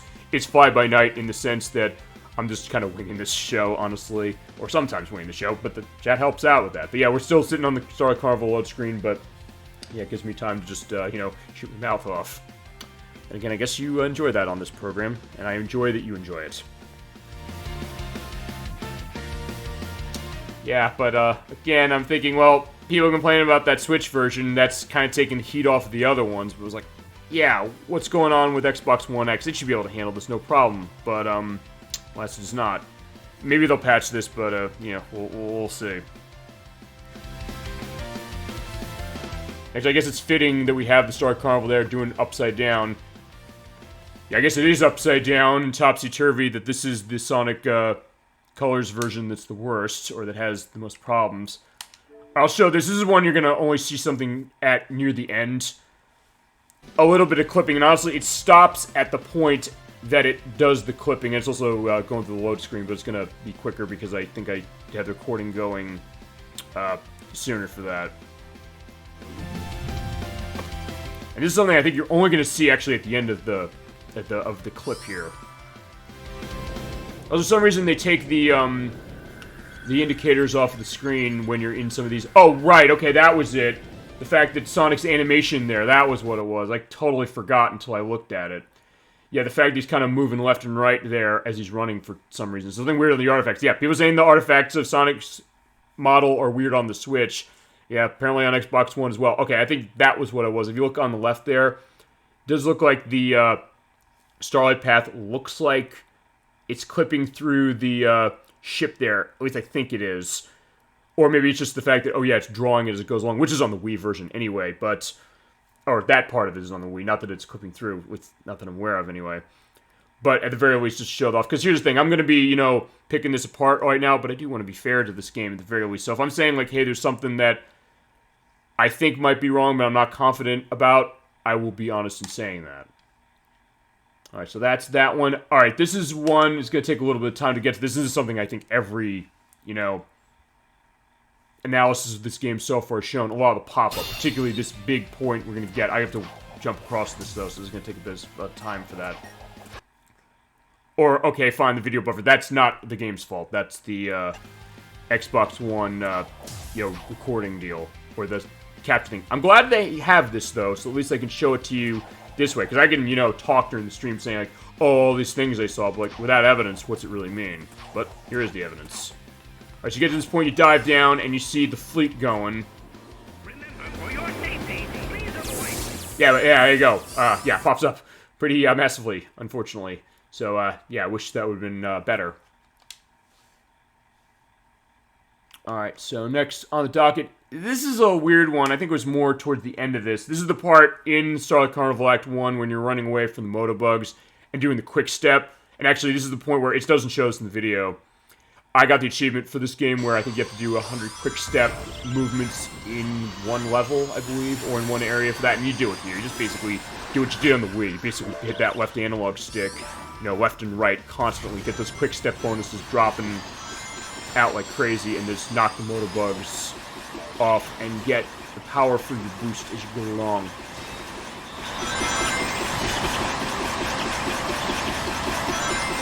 And honestly, right now, I mean, there's not really too much off to this, except for the fact that it's getting very, you know, blurry here, although, I mean, the Wii was blurry too, so I can't necessarily say, like, oh, that's the problem with this game. But I guess it's fitting we're in space on an Xbox system with what we're going to see next. Well, the ship kind of clipping into that thing with the void there, and then the texture pop in. Yeah, any Mass Effect players are going to know what that looks like. Particularly Mass Effect 360 players, I should say. But yeah, so there is some texture pop in there as well of all the technical things. And I mentioned when we did the stream for this already, part of why that is because they had to rebuild this game from scratch. But unlike some better cases of that, like the Kingdom Hearts HD version or the Okami re-releases or remakes as they were, yeah, they didn't do it well on this one, unfortunately. Also, okay, this next one, Pop-Up and Sonic Left. Sonic Left is a reference to Sonic 1 8-bit that we played a couple months ago. But you'll see what I mean by Sonic Left. And we'll also get more Pop-Up in the background, but it's that Sonic Left part you're going to want to see. Alright, so I am in Starlight Carnival Act, I think 3. It's one of the later one act where you have the spring platform there. As you move along, it'll move along with you. It's almost like the tracker barrels of Donkey Kong Country 3, honestly. Now I'm going through, having a decent enough time, I guess. It's like, alright, let's get the special ring. So I want to collect them. hey, if I'm going to be playing this game, I always want to get as many things out of it as I can, get achievements and all that. That coin also, by the way, that is there for, you know, getting customization. But yeah, I hit this enemy up here and take a look up here. In fact, you know what? Let me pause this. Or, no. Okay, never mind. I guess I can't really pause it. But yeah, I got hit. I went up to those platforms where that coin is up there. Okay, there we go. Perfect. Yeah, Sonic left. He doesn't want to be part of this game anymore. Yeah, he's not there. He just disappeared. And it's not just because I paused it. It's just the fact that, hey, you know, let's play it. Or, no. I don't want to share it. I already shared it. Shared it on its own. Alright, it's doing the stuttering there. That's how I knew I was on those platforms. Like, I couldn't see myself. I know now, but then I fell and died. So I was like, alright, fine. But yeah, my model disappeared. So, yeah. Going a mile a minute on this one, aren't we? Or, alright. This was... Actually, let me go back. Okay, this is one where... There's one part of it that I'm not sure if this is the problem or not, and one part that definitely is. And one part was just more of a me discovering something. So we're actually at that same Star Carnival level, I believe. Actually, no, we're at Star Carnival Act 4, I think. Okay, I'm going along.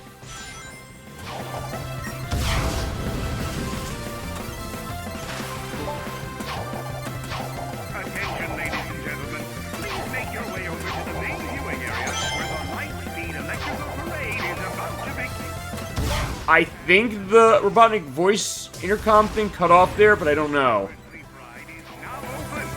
But I'm not sure, but that's a question mark. This is, two things. One discovery thing. Well, first off, there's no music for the hover, for some reason here. That just happens, by the way, in this game. And then also there's a visible wall there, because like, hey, I wanted to go back and get something with that hover, but I couldn't. And that's also the tails, warp working that way, or the tails save. But, yeah, so, it's kind of a weird mixed thing, and they're like, yeah, the music just stops in some cases. Those are the cases in the game that happen, especially when you finish a level. Alright, here's a maybe glitch with the hover power. Again, you're going to that area where you have to go up the tall tower and just feed the robots there and then keep picking up the hover.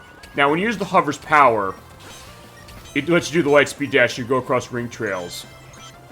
But as you're going to see here, I don't know what happened here. I was hitting the button for that repeatedly. And you can remap the buttons, by the way, for that. So I put on the right trigger, basically so that then I could have an easier way to do the drifting, like in Sonic Unleashed. Alright, so I come up here, I hit the button. Okay, maybe I just air dashed. I don't know. So I don't know if that's a glitch or not. It's just something that happened to me. But I can't say definitively if it's a problem with the game or not. But there you go. This one definitely is a problem. I mentioned the fact this game is stuttering. It's not just stuttering in cases, it's freezing. As in, basically, the game just... Okay, it's not a total lockup, but then it just stops for a while and just doesn't do anything. So I'm going along. Okay, this is a little longer because I went over to the side to try and see something as far as the hover. Because at first I thought, can you only do the light speed dash into specific ring trails like in a line? But apparently you can just do it into anything. And I think the Wii version's like that, but chat... okay, it's not chat, I'm not doing this live anymore. Viewers on the YouTube site for this video, if that's not the case, correct me, and I will be happy to be in that case. Alright, so let's use the hover. Yeah, and I did remap the buttons. I wrapped it to the Y button as far as how to use the Wisp power. But alright, do the light speed dash. Yeah. Yeah, the audio's still going. The game just stops.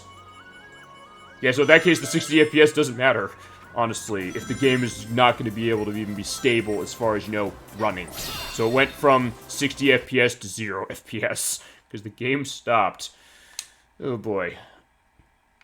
And then the last one, this is also going to be a little one for me. Okay, the last one I'm going to show as far as these, and then I'm going to put in Sonic Colors itself, or Ultimate itself, to show off two other things.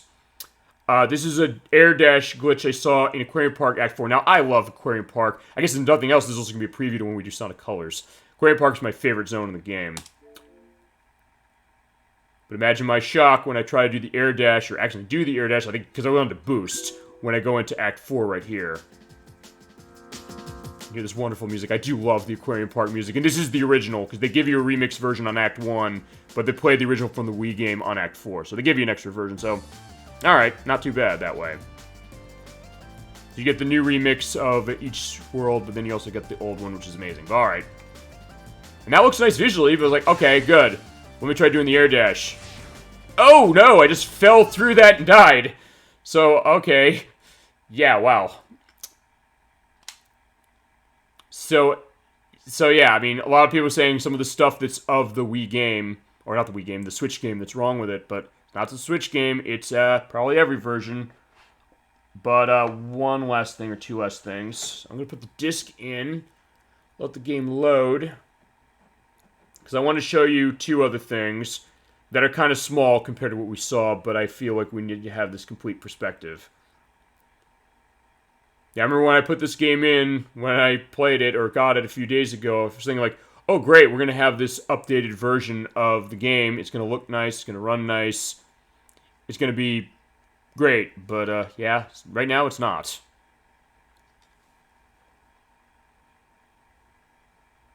I mean, thankfully this doesn't take forever to load, but it's still something like, yeah, it is still a bit of time.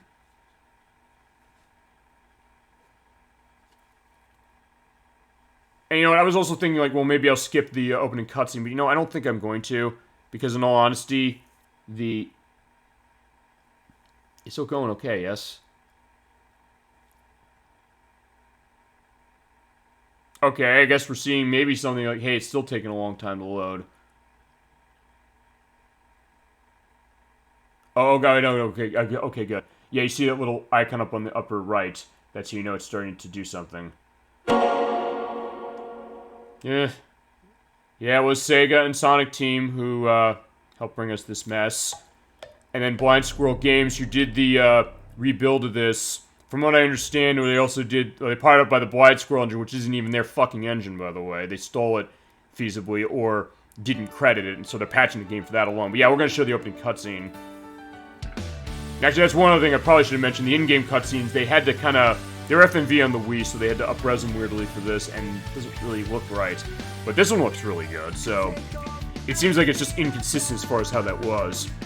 I was saying, Blind Squirrel Games, they did do the Mass Effect Definitive Edition from a couple months ago. I don't remember hearing that was a big problem, necessarily. And, but apparently with this one, they weren't able to do it right.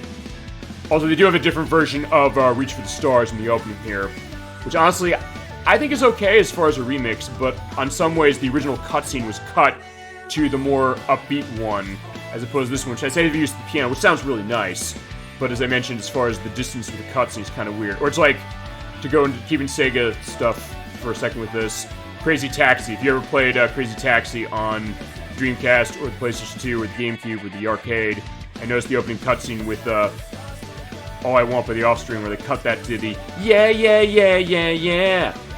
And then you play the other releases that don't have that, which are on the PSP, the PS3, and the Xbox 360. You notice something feels wrong with it not cut that way. This is kind of like that with this game. Particularly here when they do the jump freeze frame here at the end of the cutscene right now.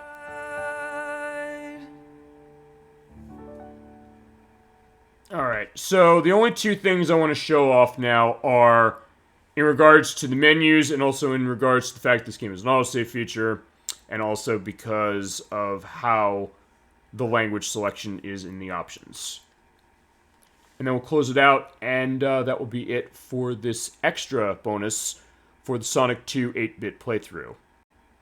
Because hey, if I'm going to be talking Sonic Colors Ultimate, saying all these things about it, I feel like I need to show you what I experienced. And give you a buyer's beware specifically on this, at least at this time. And I also hope that it doesn't cut into that Wii version or make it so that it costs a fortune now. But anyway, go to settings.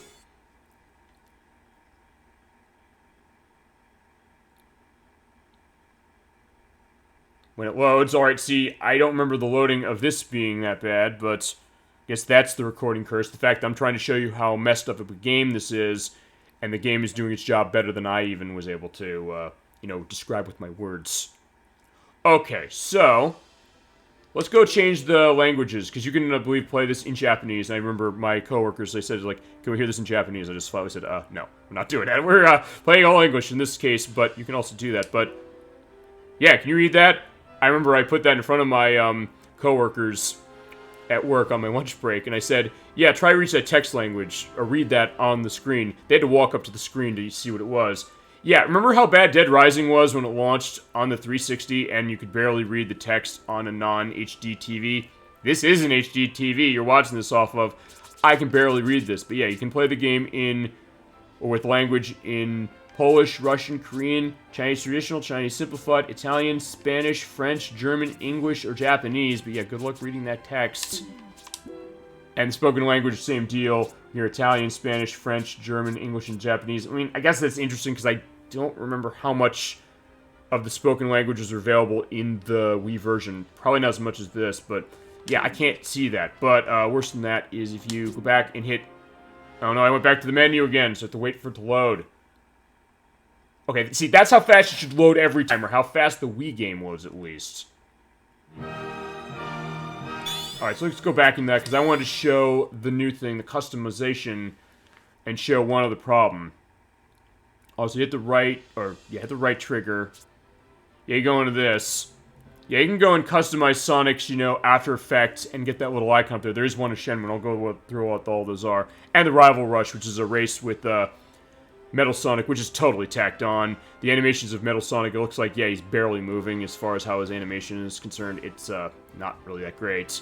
But yeah, I'm gonna hit the analog stick down just a second so you can hear.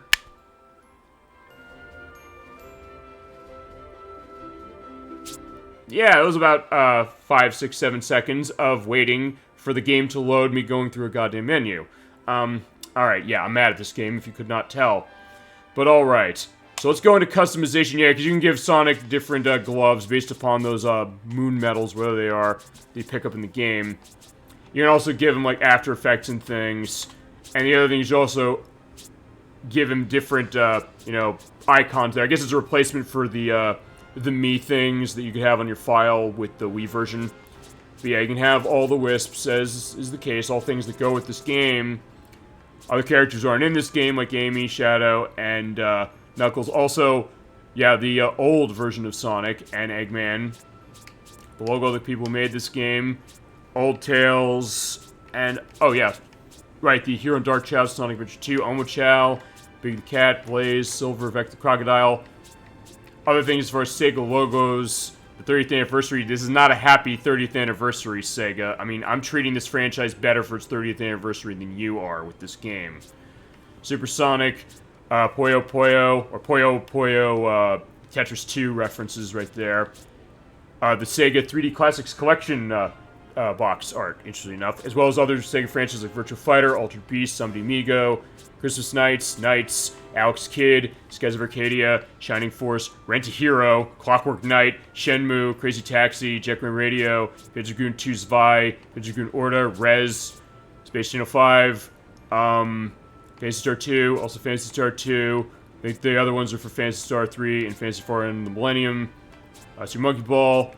This one for Rival Rush. I think you have to beat 3 of them, apparently, to get that. And then these couple, which were DLC for this game. They came in the box on a card for that. Made in the 90s, Classic Sonic.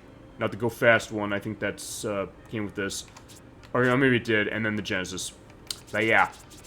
Or to go the thing with the Sega stuff, it's like, it's one of my coworkers said, like, these are Sega games I'd rather be playing, and Sega games that, Sega is not doing anything with, and, as you mentioned when we were playing this, or playing Sonic 2 8-bit, please, Sega, I'm on my hands and knees, we're all on our hands and knees, begging you to take a shot with some of these other franchises, bring them back, or bring some of them back more specifically. I know it's a question about sales and everything, but I think there are people who would want to get it, and I think there might be some kind of a rationalization for some of that stuff. I mean, you do have Panzer Dragoon 2 coming back. You were remaking that, or Forever Entertainment's remaking that. It's supposed to be out this year. I don't know when. They haven't said much. They don't have much time left. It's going to be this year. They're bringing that back. So, hey, how about some of this other stuff?